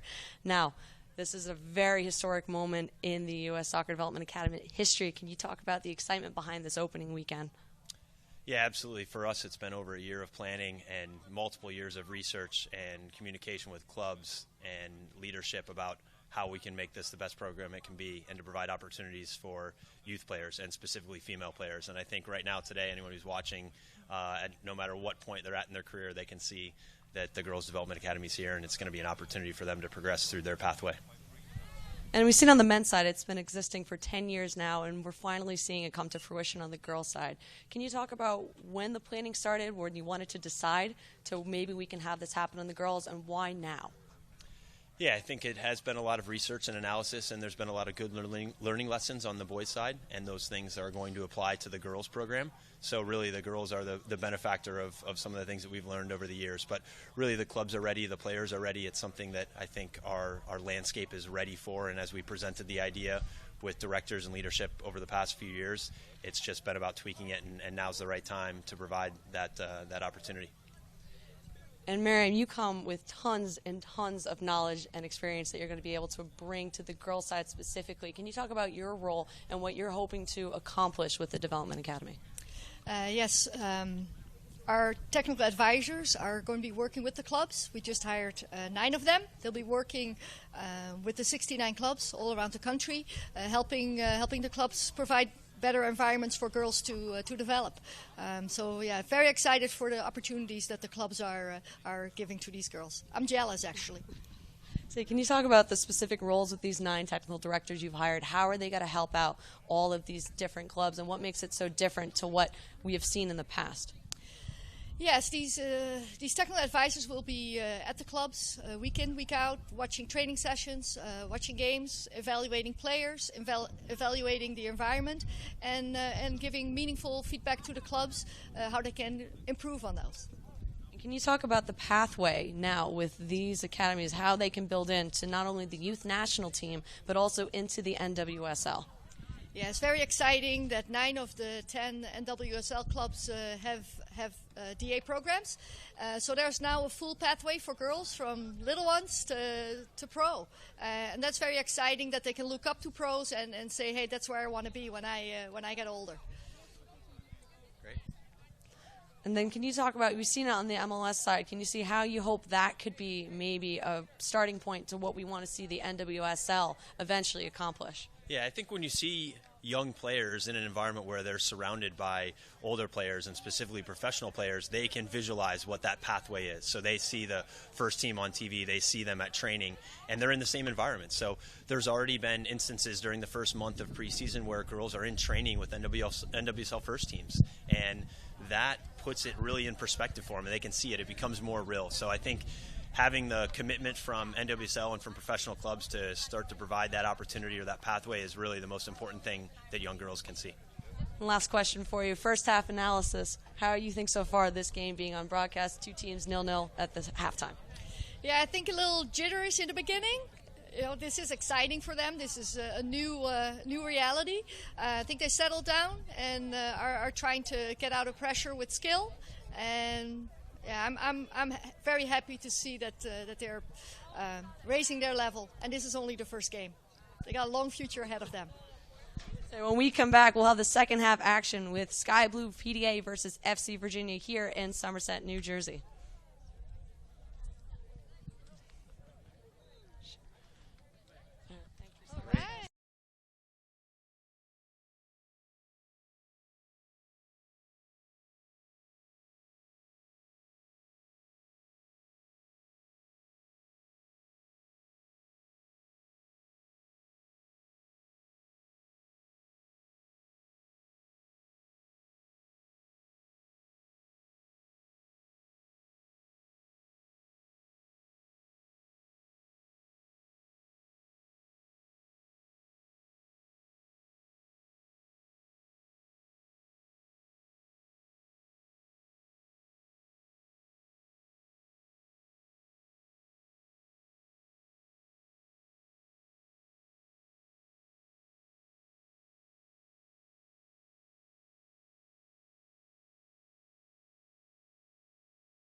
Second half is underway from Somerset, New Jersey. 0-0 between Sky Blue PDA and FC Virginia in the first ever Girls Development Academy feature game. And one of the first of 108 games this weekend here in the Girls Development Academy across 4 age groups. Just one substitution to tell you about at halftime, and that's for Sky Blue PDA, as Rebecca Fluchill has left the game, and replacing her is number 18, Sydney Urban. And so Fluchill came in with that back problem. She was a game-time decision, and I'm very sure that Nick Hanaman was really happy that she was able to give him a solid 45 minutes. I mean, hearing that Urban subbing in second half does not surprise me at all. As we saw Fluchel, she was able to put in a full half, which, as you mentioned, probably thrilled that she was able to do that, but you don't want to push her too much. It's just the first game of the season. You don't want to push her so far that now she's going to have to sit out more games. Let her just be able to get her feet, do what she can, and take a break. Replacing number 18, Kenna Zire.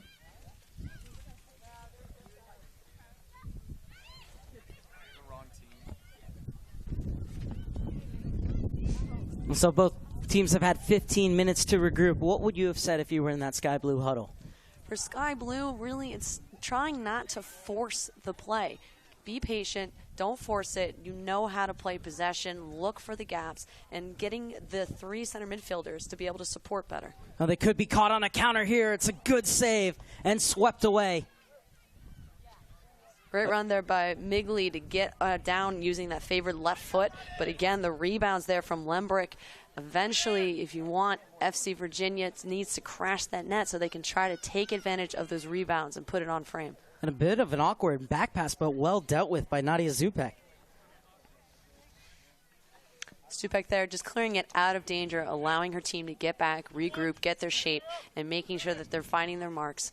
And then being able to see here, we've got a replay going on. There is Migley being able to beat Chico, cutting across, shooting it with the right foot, not her left. And there's the rebound again.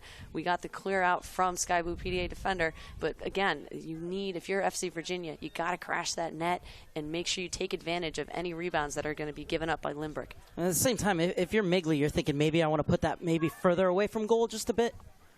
Back towards the 6 perhaps, rather than right on at the keeper. Perhaps the intention was to try and catch her at her near post, but it was well covered by Adrienne Lembrick. Again, like you've been mentioning, good positioning, getting her body behind it, and being able to prevent it from going across that goal line.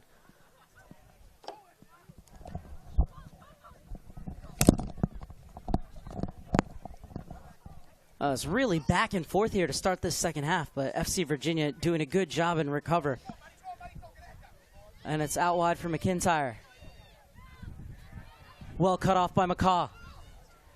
McCaw now working her way along the top of the 18. Hooked clear. I mean, we saw in the first half, McCall was not pushing up as much as you probably were thinking they wanted to have that happen. So now we're seeing her getting more involved into the attack, pushing up, and being similar to when Chico was pushing up and trying to get involved into the attack. Zier. Out wide for Migley. And just a bit too much mustard on that one as it goes out for a throw-in. So we talked about Sky Blue and any adjustments they might have made at halftime. What about FC Virginia?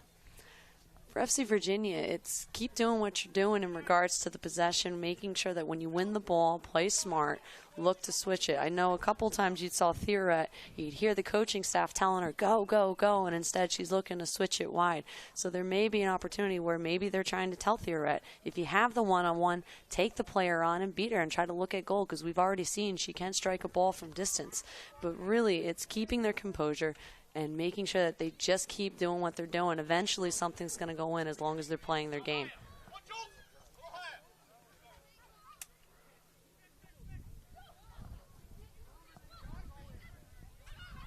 Good work in the midfield from Luskowskis. U-17 international spins back with it, and we'll leave it off.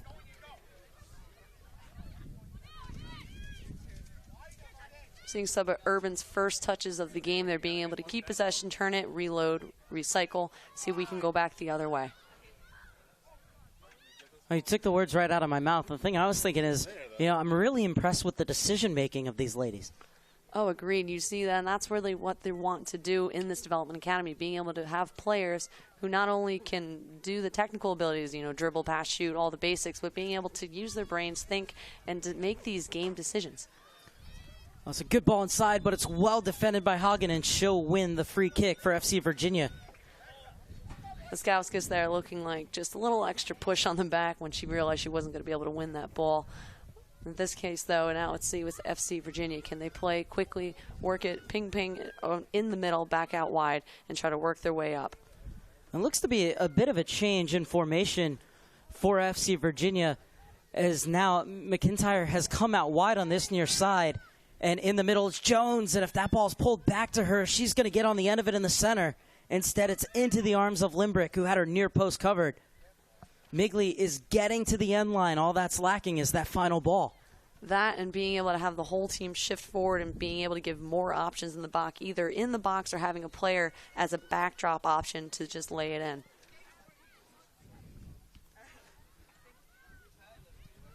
Well, first ever competitive game in this 3-4-3 for FC Virginia, and so far it's paying off for them. Have to get back on the defensive end here as there's a foul and a player down. So the training staff will come out for Sky Blue PDA. Well, even though we see FC Virginia has the 3 back, you've got Daunt as the sitting back so far enough that it almost looks like way back when they used to have the sweeper stopper type formation. She's kind of sitting in a really holding center mid, so you almost have 4 in the back there where she's winning the ball in the midfield closer to the D-line, being able to provide support and make it feel as if they've got an extra defender back there.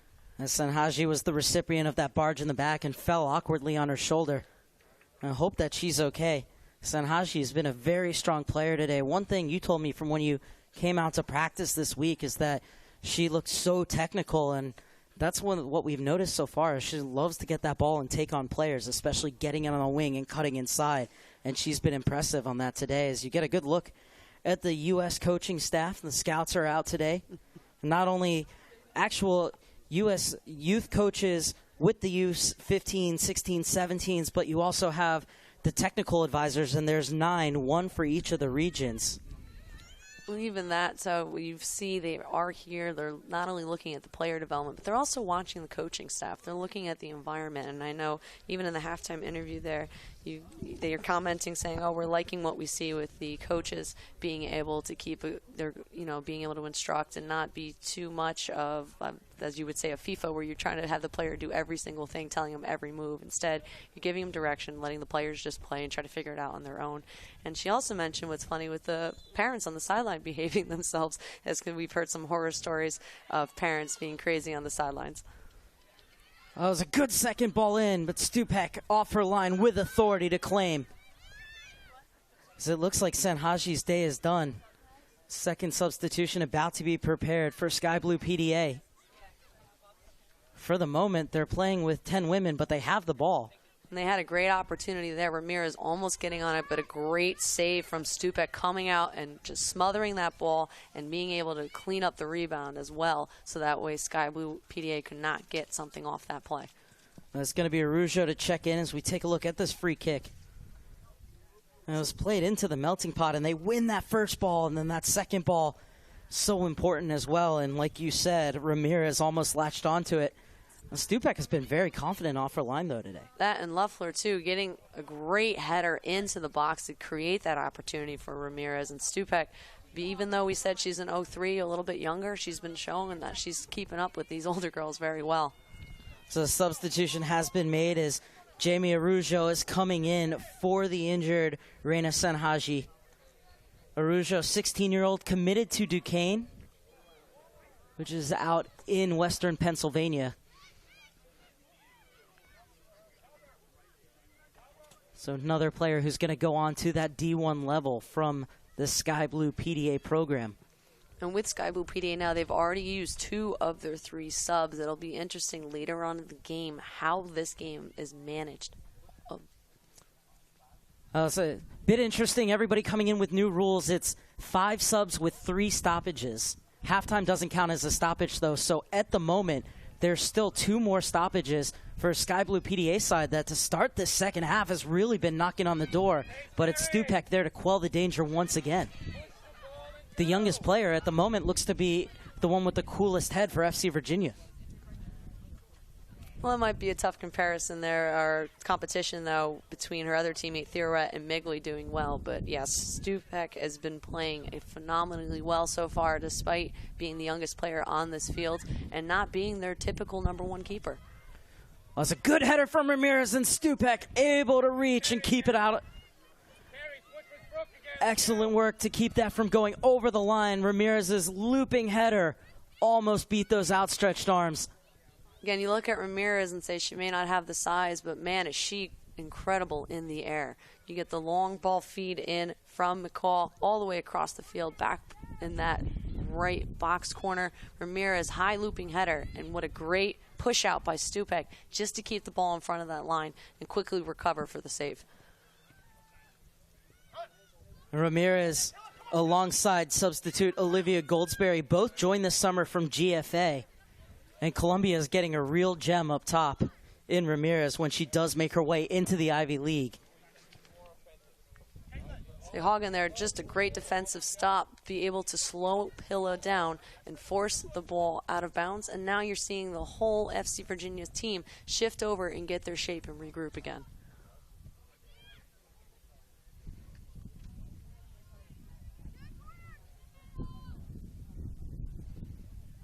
Well, it's a good turn, and it's going to be another corner kick for Sky Blue PDA, their 4th of the game, 2nd of this half. Rougeau again getting her first touches in this match, being smart, keeping her back to the defender and just forcing the mistake by the defender to force that out of bounds, get their 4th corner of the game. Now let's see if Ramirez maybe might be able to get ahead on it and this time be able to beat Stupek.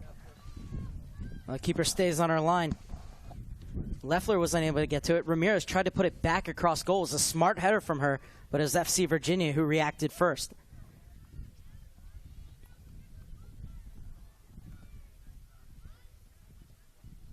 Throw-in quickly taken. This is Sydney Urban. Second half substitute looking to run.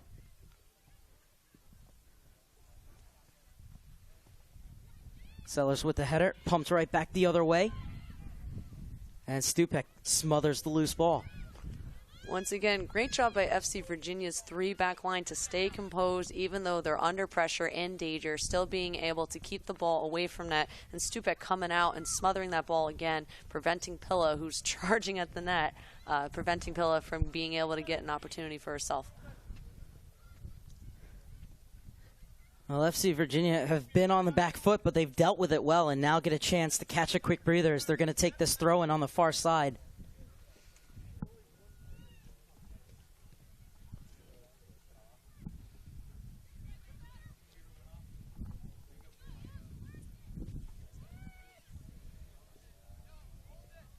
Zier. Looking down the line. Leffler coming over to make the clearance. And FC Virginia creeping further and further down that far touch line. You notice with Sky Blue PDA, they're doing a lot better at closing down the gaps quicker and not being caught so spread out versus the first half when FC Virginia was most successful. You saw those 3 center mids specifically were caught too far away from each other, and that's how they were able to expose the gaps and get in towards their offensive half. But now you're seeing Sky Blue PDA, closing down the gaps quicker and surrounding the ball quicker, preventing them from being able to work it around as much as they want. Zier has to go from distance, wasn't far off. Limbrick didn't look too concerned in the end as it goes out for a goal kick. We see the wind starting to pick up too as well, so even though we've got players for FC Virginia getting the wind to their back, now they have to recognize that, especially as it continues to pick up further and further, and you can see on your broadcast the flags waving a lot more vigorously than before. You got to take that into consideration when you take a ball from distance, especially in the air. It's going to soar, especially with these nice Nike soccer balls. McIntyre has it slapped away.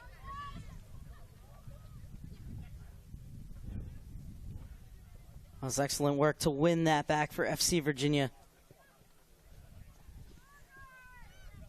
It was Daunt who you were talking about, working alongside that back 3.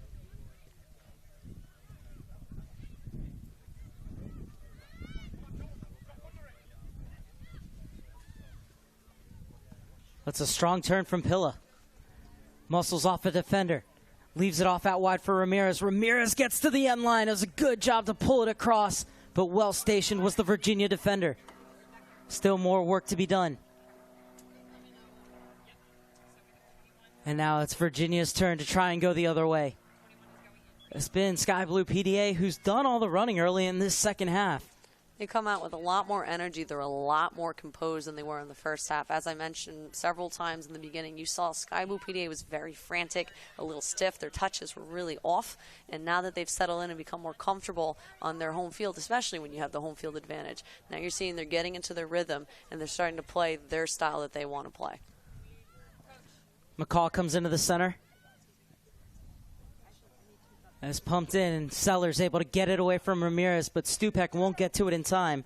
5th corner kick of the game for the home side. Sellers, again, doing a great job of reading that ball and cutting between her and Ramirez and being able to just deflect it out.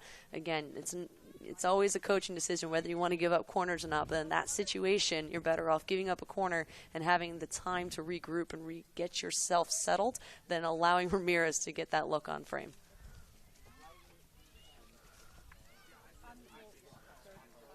A shot blocked just in front. Put back into the danger area. Space at the top of the box and hammered over. LFC Virginia escape once again. Did a good job to keep their ranks tight and not allow that ball to get through. But it's Sky Blue PDA who continue to knock on the door and try and find this game's opening goal. Yeah, that there was Liskowskis, who was the one who took that shot, just leaned back a little too much on that strike, and it went over the bar. And now we see FC Virginia with the quick counter now trying to create something, regain their rhythm, and stay composed. I know you mentioned you talked to the coaching staff prior to this match, and a big thing they wanted to do was control the pace of the game in the midfield. And you're seeing Sky Blue PDA is disrupting them a lot more, and that's why they haven't been as successful as they were in the first half, where they were in much control. Savannah Berry and Gabrielle Nazari getting set to check in for FC Virginia. Sky Blue PDA will make a change as well.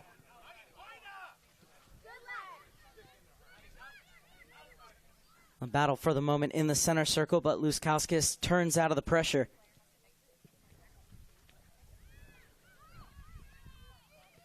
Things just settling down at the moment.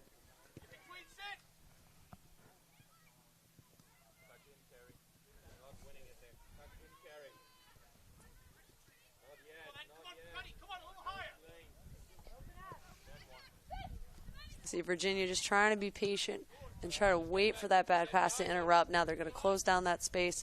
But again, we've got some fresh legs there with the player who subbed in for Senhaji, Arujo, coming in and having that energy. Can she get something going offensively, being able to use those fresh legs to beat a back line that has played a lot of minutes so far in this game? You know, it was interesting watching that chess match develop because we could see FC Virginia waiting and waiting for when they wanted to confront Sky Blue PDA working out of the back, but we also saw Sky Blue able to work that combination and break out of the pressure. And these are the type of games that, although there's not a lot of goals being scored, it's really fun to watch if you really can look at these different types of games. Like you said, a chess match, where you're seeing the teams going back and forth, which one's going to outsmart each other first. It's a lot of fun to dissect when even when you're playing. You know, it's a little fun where you got to figure out each team as you go. And here come the substitutions as Savannah Berry and Gabrielle Nazari check in for Carrie McIntyre and Ken Azir. Substitution made for PDA as well.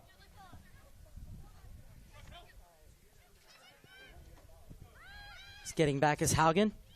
Clearance from Stupek, not the best. And they could be in trouble here. Leskowskis tries to slide it through, and the offside flag is up.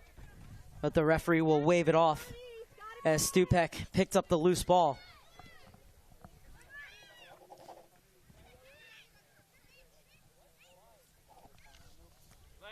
Faith Rosenblatt pushes it forward. Urban sends it down the line, and Sellers cuts it off. Chico wins it back.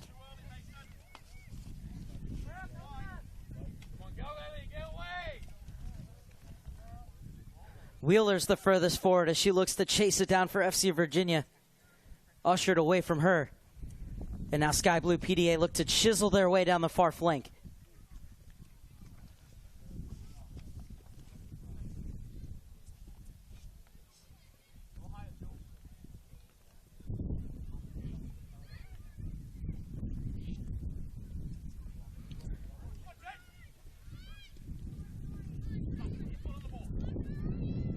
Houghton came over and made that play, and then looked like she was limping just a bit. So take a look at Haugen behind the play, hands on her knees as she's limping.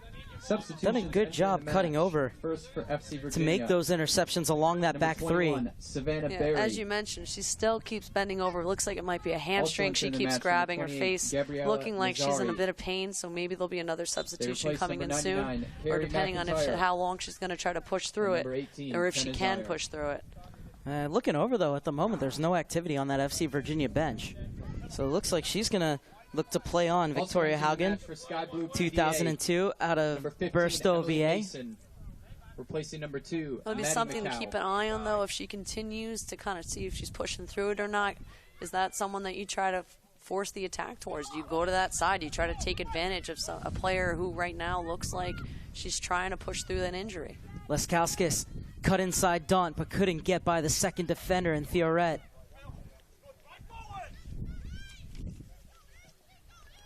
Sky Blue will look to go again. It's Ramirez.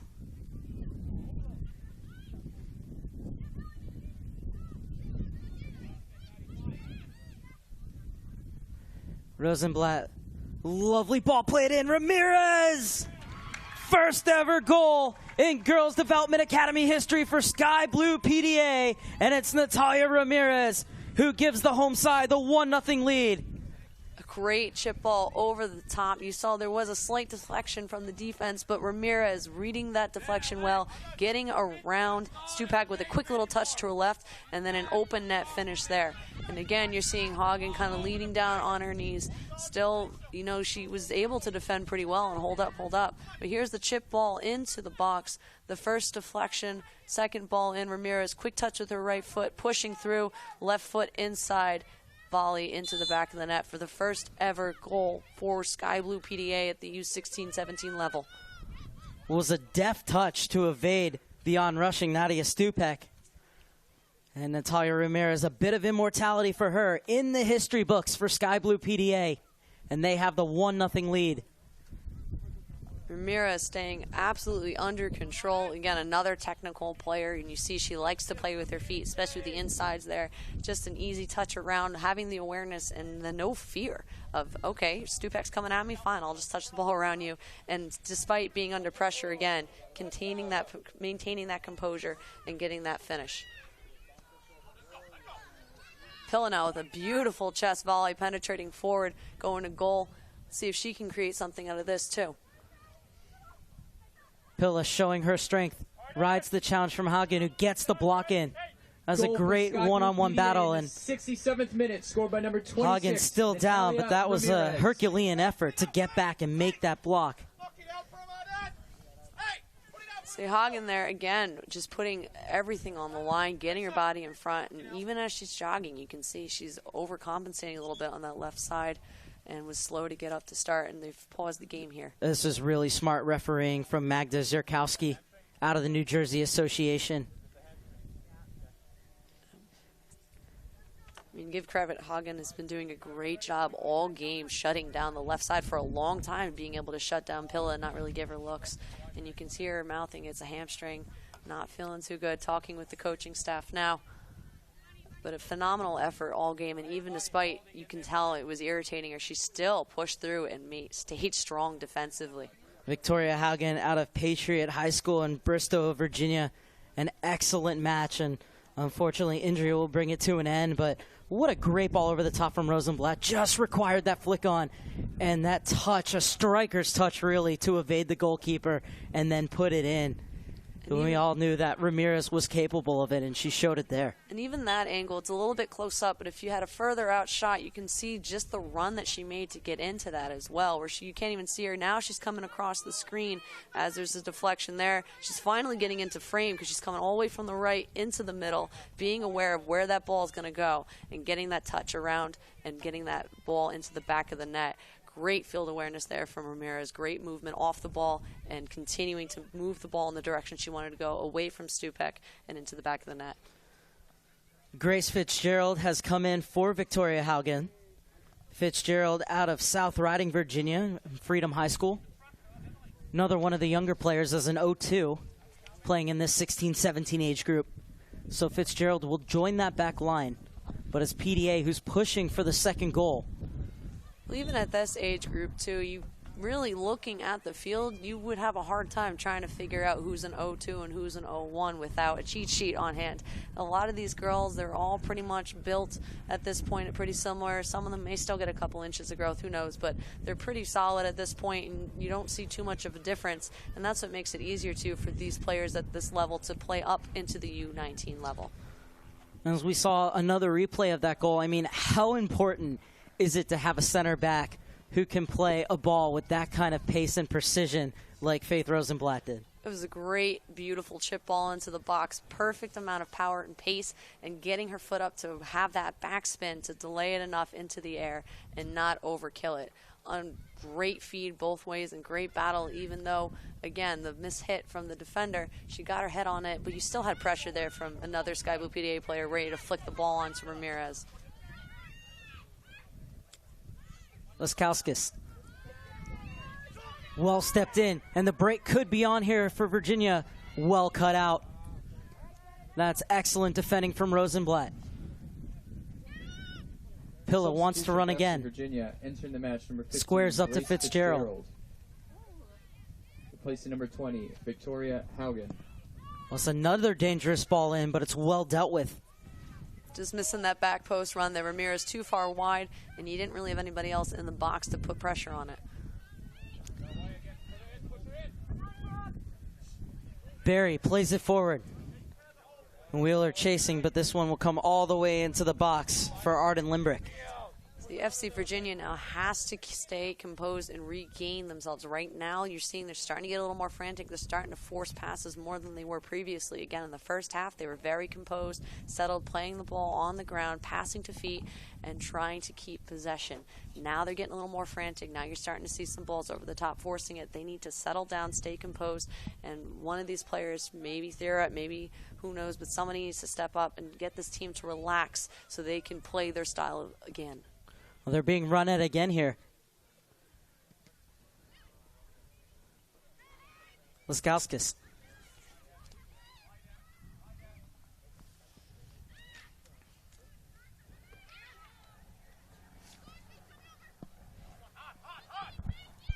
Wheeler doing a lot of chasing at the moment.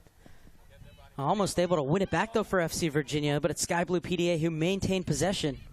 Heavy challenge on the near side. Everybody looks to be okay. And good refereeing from Magda Zierkowski, calling it back after seeing that there was no advantage. So even there, you saw two players colliding with each other, and then both of them colliding into all three of them, just mishitting, playing it back. And Mason, though, staying strong, being able to play quick and switch the point of attack now, as you see Sky Blue PDA working, go left, center, now back up to the right.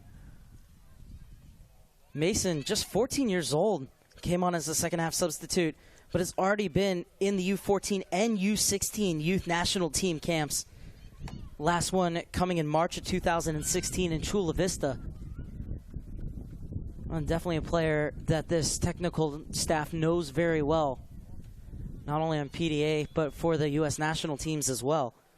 And this here, too, is another opportune moment for her to come on off the bench. And can she make an impact? Can she be a spark off the bench and keep not only the level that this defense has been playing in the second half, but even try to elevate it? Can she do that? And can she get recognized again to see if she can get invited back into camp? This will be a free kick into the box, and FC Virginia this time are able to get all their players back. But this has kind of been the distance where those long balls into the box have caused them some trouble. As it's flighted in, looking for the head of Pilla. Ball hanging up just a bit. Stupak calling for a handball, and she'll get it from the referee. So the ball goes in the back of the net, but it will not count. It'll be a free kick for FC Virginia. It remains 1-0 in favor of Sky Blue PDA.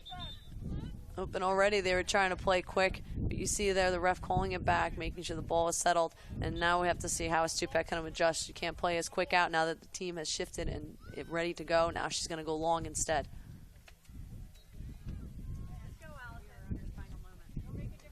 And here's a replay of that ball being free kick fed into the box, and you see a lot of bobble there, and it's rolling right up her arm.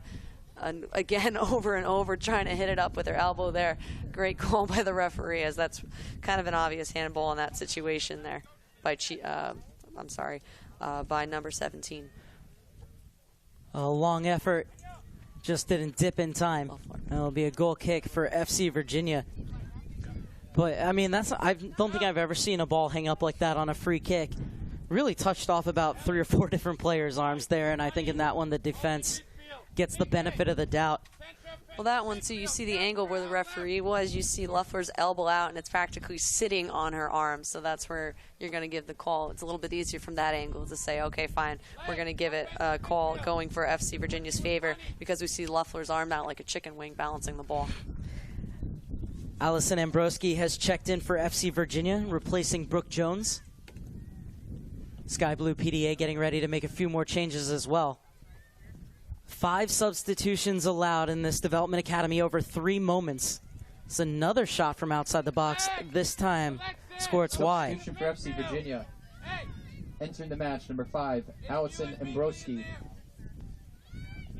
Replacing number 11, Brooke Jones. Ambrosky, one of 2 players on this roster alongside Alexis Theoret, who go to high school rather at Oakton.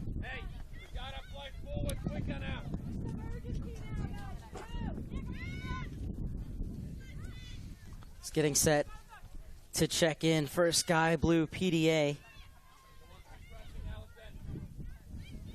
So one more substitution allowed to be made for them, and then they will be done for the afternoon.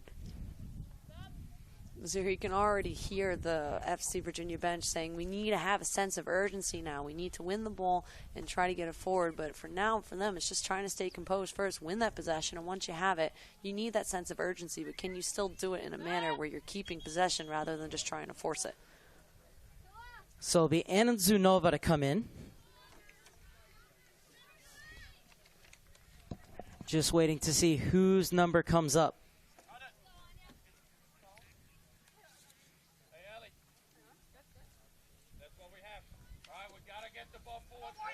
And it's Madison Pilla whose day is done, and Anya Zunova makes her first appearance in the U.S. Soccer Girls Development Academy. So no more substitutions, as both sides have used up all 5.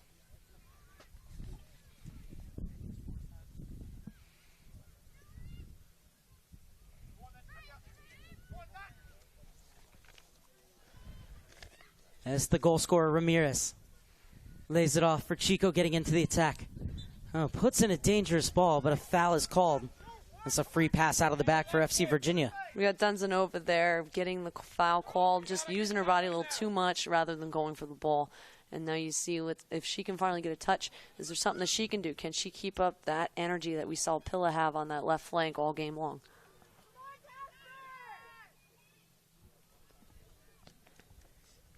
What does FC Virginia need to do if they're going to get this equalizer? Sky Blue PDA. Again, it's just the match, number 10, composing Anna themselves. Zunova. They're very frantic. They're forcing Replacing more than they did. The 4, first half, they Madison were settled. Pilla. They were doing a lot of short passes. They were moving up as a unit and playing well in the midfield. This second half, they're losing that midfield battle again. You're seeing Sky Blue PDA adjusted well to be able to stop being caught so spread out. They're being able to close down the space, and they're using their size to their advantage as well, and that physicality. They can get numbers forward here if they hurry. The moment it's a 2-on-2. Zuzanova making the run through, and she was just a step too early. The offside flag goes up, but the goal goes all the way through to Stupek. Again, Dunzanova, as you mentioned, just committing a little too early, an extra step there, instead of curving her run a bit more to delay and then go into that space for a good pass forward to goal. Both of these teams will have a week off after this before FC Virginia plays their first ever home game in the U.S. Soccer Girls Development Academy. That next Saturday against the Washington Spirit out of Baltimore. Talk about Sky Blue PDA. You have Sky Blue PDA as well as Sky Blue New York City. And then for the Washington Spirit, they have a Washington Spirit Virginia and a Washington Spirit Baltimore.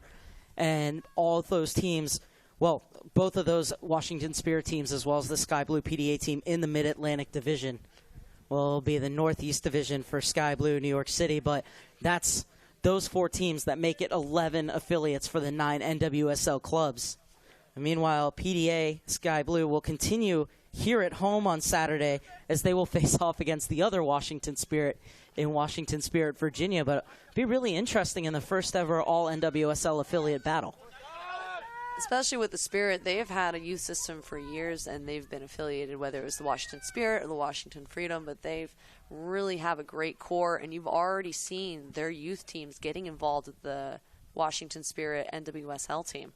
You've believe it, they have mentors at one point. I remember someone telling me where you've got a player assigned to a mentor on the Spirit and having an opportunity to interact with those players. And that's where you see a lot of the Spirit games. A lot of those youth players come to the game. They're supporting the players, and then they get to meet them off the field. And that's the type of relationship you want to see at this level.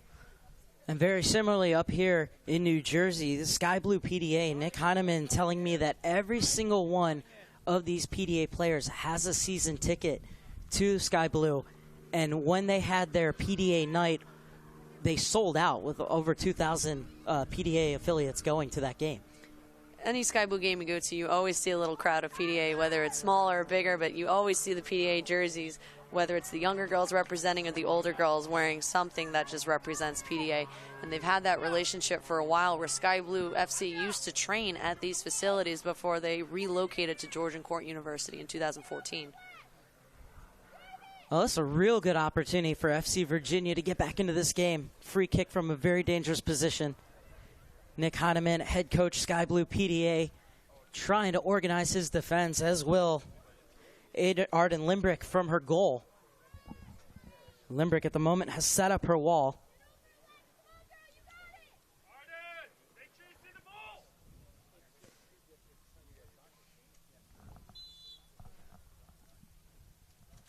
Can FC Virginia equalize directly from the free kick? It's not a bad ball. It's a great save from Limbrick. Great dive from Limbrick, and you can hear the coaching staff shouting at her, make sure you see the ball, and that's why she shifted over, made that diving save, and now we've got the corner kick for FC Virginia. Great feed into the box, great opportunity. Now can they do something here? Can they keep possession in this offensive third and try to get something on frame? They've been knocking on the door a lot in the first half. Can they start generating some momentum in this second half? Theoret with the corner. And Limbrick watches this one float over her crossbar. That was an excellent free kick, an even better save from Arden Limbrick. And here's the replay here. A great feed into the box, trying to go out and curve in. And that's where you see the one-handed left save from Limbrick, stretching out, getting the fingertips on it, and pushing the ball away, forcing a corner and getting the save on her stat sheet. Well, we talked about Leva Helt putting videos of herself online. I think Arden Limbrick should post that save on YouTube. That's definitely going in the highlight reel, I'm sure. Urban whistled for the foul. It's another chance for FC Virginia to get players forward. This one way too far for a shot, but you can certainly put this one into the danger area. You see Migley stepping up, but now going to switch it off as now the Sky Blue PDA has to back up. And we've got Theoret taking this free kick for FC Virginia. Theoret perfectly placed on the penalty spot, still bouncing around. And it's an excellent clearance as they're able to keep possession of the ball. It's a beautiful, beautiful ball by Theoret. Just unfortunate that her teammates were not able to get a foot on it. And then as we see her battling, recovering to battle and win that ball back, you can see just how much she's trying to do anything possible to try to get on the board and at least walk away from here with a point today. It was great shielding right here, though, from Duzanova. And it goes out in the end for FC Virginia, but Duzanova was able to keep that ball and allow these Sky Blue players to get forward rather than be pinned back if she were to lose that ball. And here they are on it again. Yeah, Dunzanova also does have the size advantage in that battle between her and Theoret. Being smart, just staying low, keeping possession, and trying to make sure that she can just keep her body in front or between Theoret and the ball. But now we see FC Virginia winning the ball now, and they're panicking. They just played it right back into the middle, and it goes straight to Urban. Laskowskis. Nice move to skip inside. Stubik looking to jumpstart the attack with the long punt. Migley chasing it, and Leffer wins the header. That was a heavy collision, but both players seem to be all right. A great header clearance from Leffler there, getting up, getting over that ball, staying strong, and being able to win that battle in the air.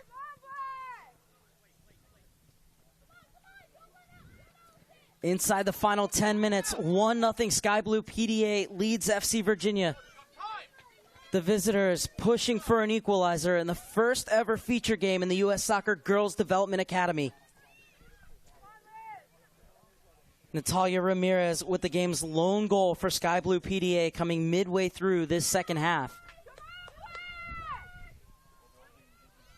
And the New Jersey side looking to hold on for all 3 points here in the first of a 25-game slate in the Mid-Atlantic Division.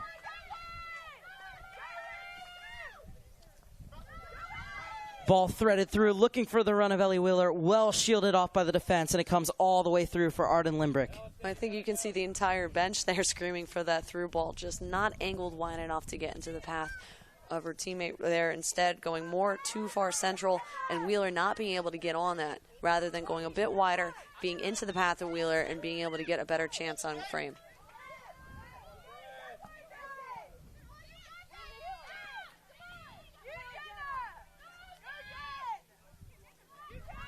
Dawn had it poked away from her.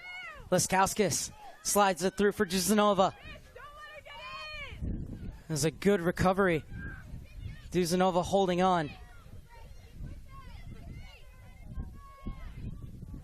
And that's just tremendous defending. Great work from Grace Fitzgerald. Fitzgerald doing a great job of slowing down the play, and even on that quick transition, you're seeing that the FC Virginia team is getting tired. They're not coming back as quickly as they used to. Even on that quick ball, you still see 4 or 5 players in their offensive half when the ball is almost practically in their 18 area. So maybe that's coming into play as they're getting tired. That's why you're starting to see the ball go lifting in the air more rather than staying settled on the ground. And that's a part of the mental game as well, where PDA is really well known for that. Ramirez around Zupek. Can't find the goal to kill off this game. It was a great ball slid in from Zuzanova. Looked like it had been cut out, but then Ramirez nipped in to take it away. Got around the keeper, just couldn't apply what would have been a game-finishing touch. Ramirez, they're splitting the 2 defenders, having a 1v1 with Stupek. Takes a touch towards her left, and Stupek being able to just disrupt the play enough that she's not able to get there in time. And when she does take that shot with her left foot, it goes over the net. Just the pressure there from Stupek coming out is just enough to force Ramirez to not get that second goal.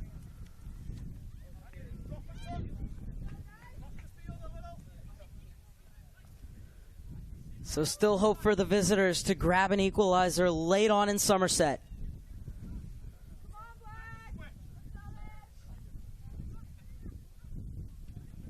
Oh, what a touch that is from Ramirez. Yuzanova waiting to get on the end of the cross in the middle, but it's played behind her. Ramirez is there to mop up.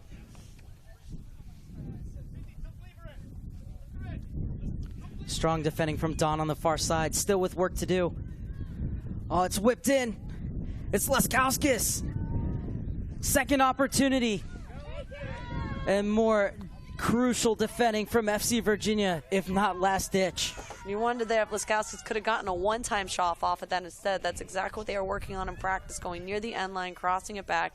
Leskowskis there had the opportunity to get at least a shot on target. Instead, takes the extra touch, and that allows enough time for FC Virginia to shift over enough and prevent the shot from going near the goal. Theoret steps into one and just didn't get down in time.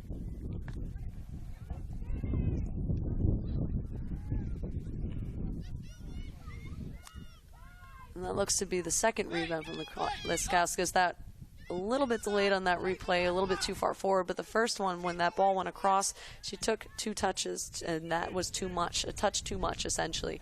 And then even on the rebound the second time around, that's where you saw it was given enough time for FC Virginia to shift back and prevent that shot from going anywhere into the danger zone.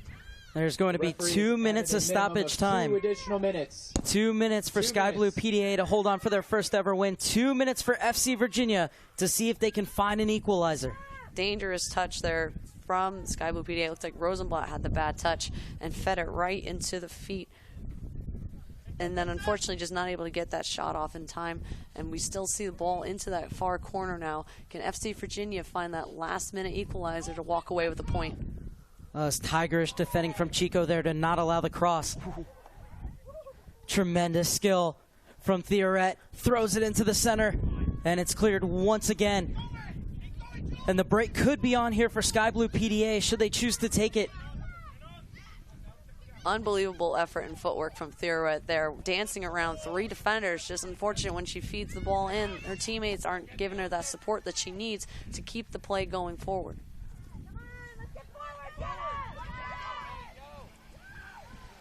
Played just over the head of Wheeler. Urban, second half sub. Able to push it forward. Zuzanova leaves it off for Arujo. Arujo to the back post. Ramirez arriving. And Ramirez able to get it back across to Arujo, but it's cut out by Nicole Sellers.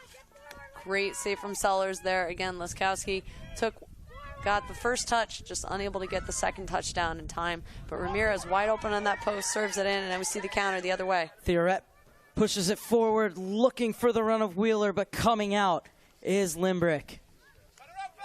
Excellent job by Limbrick to come off her line and cut out that long ball. A lot of goalkeepers would have stayed on their line and been in real trouble. Well, we've seen it throughout the whole game that she's been very good at coming out, being aggressive when she needs to, but also knowing when to sit back and being able to make the save closer to goal and when to come out. Just that decision-making there. You see she's getting more experience again, as she's normally the number 2 for this team, getting those minutes now and gaining that experience while Justice is away.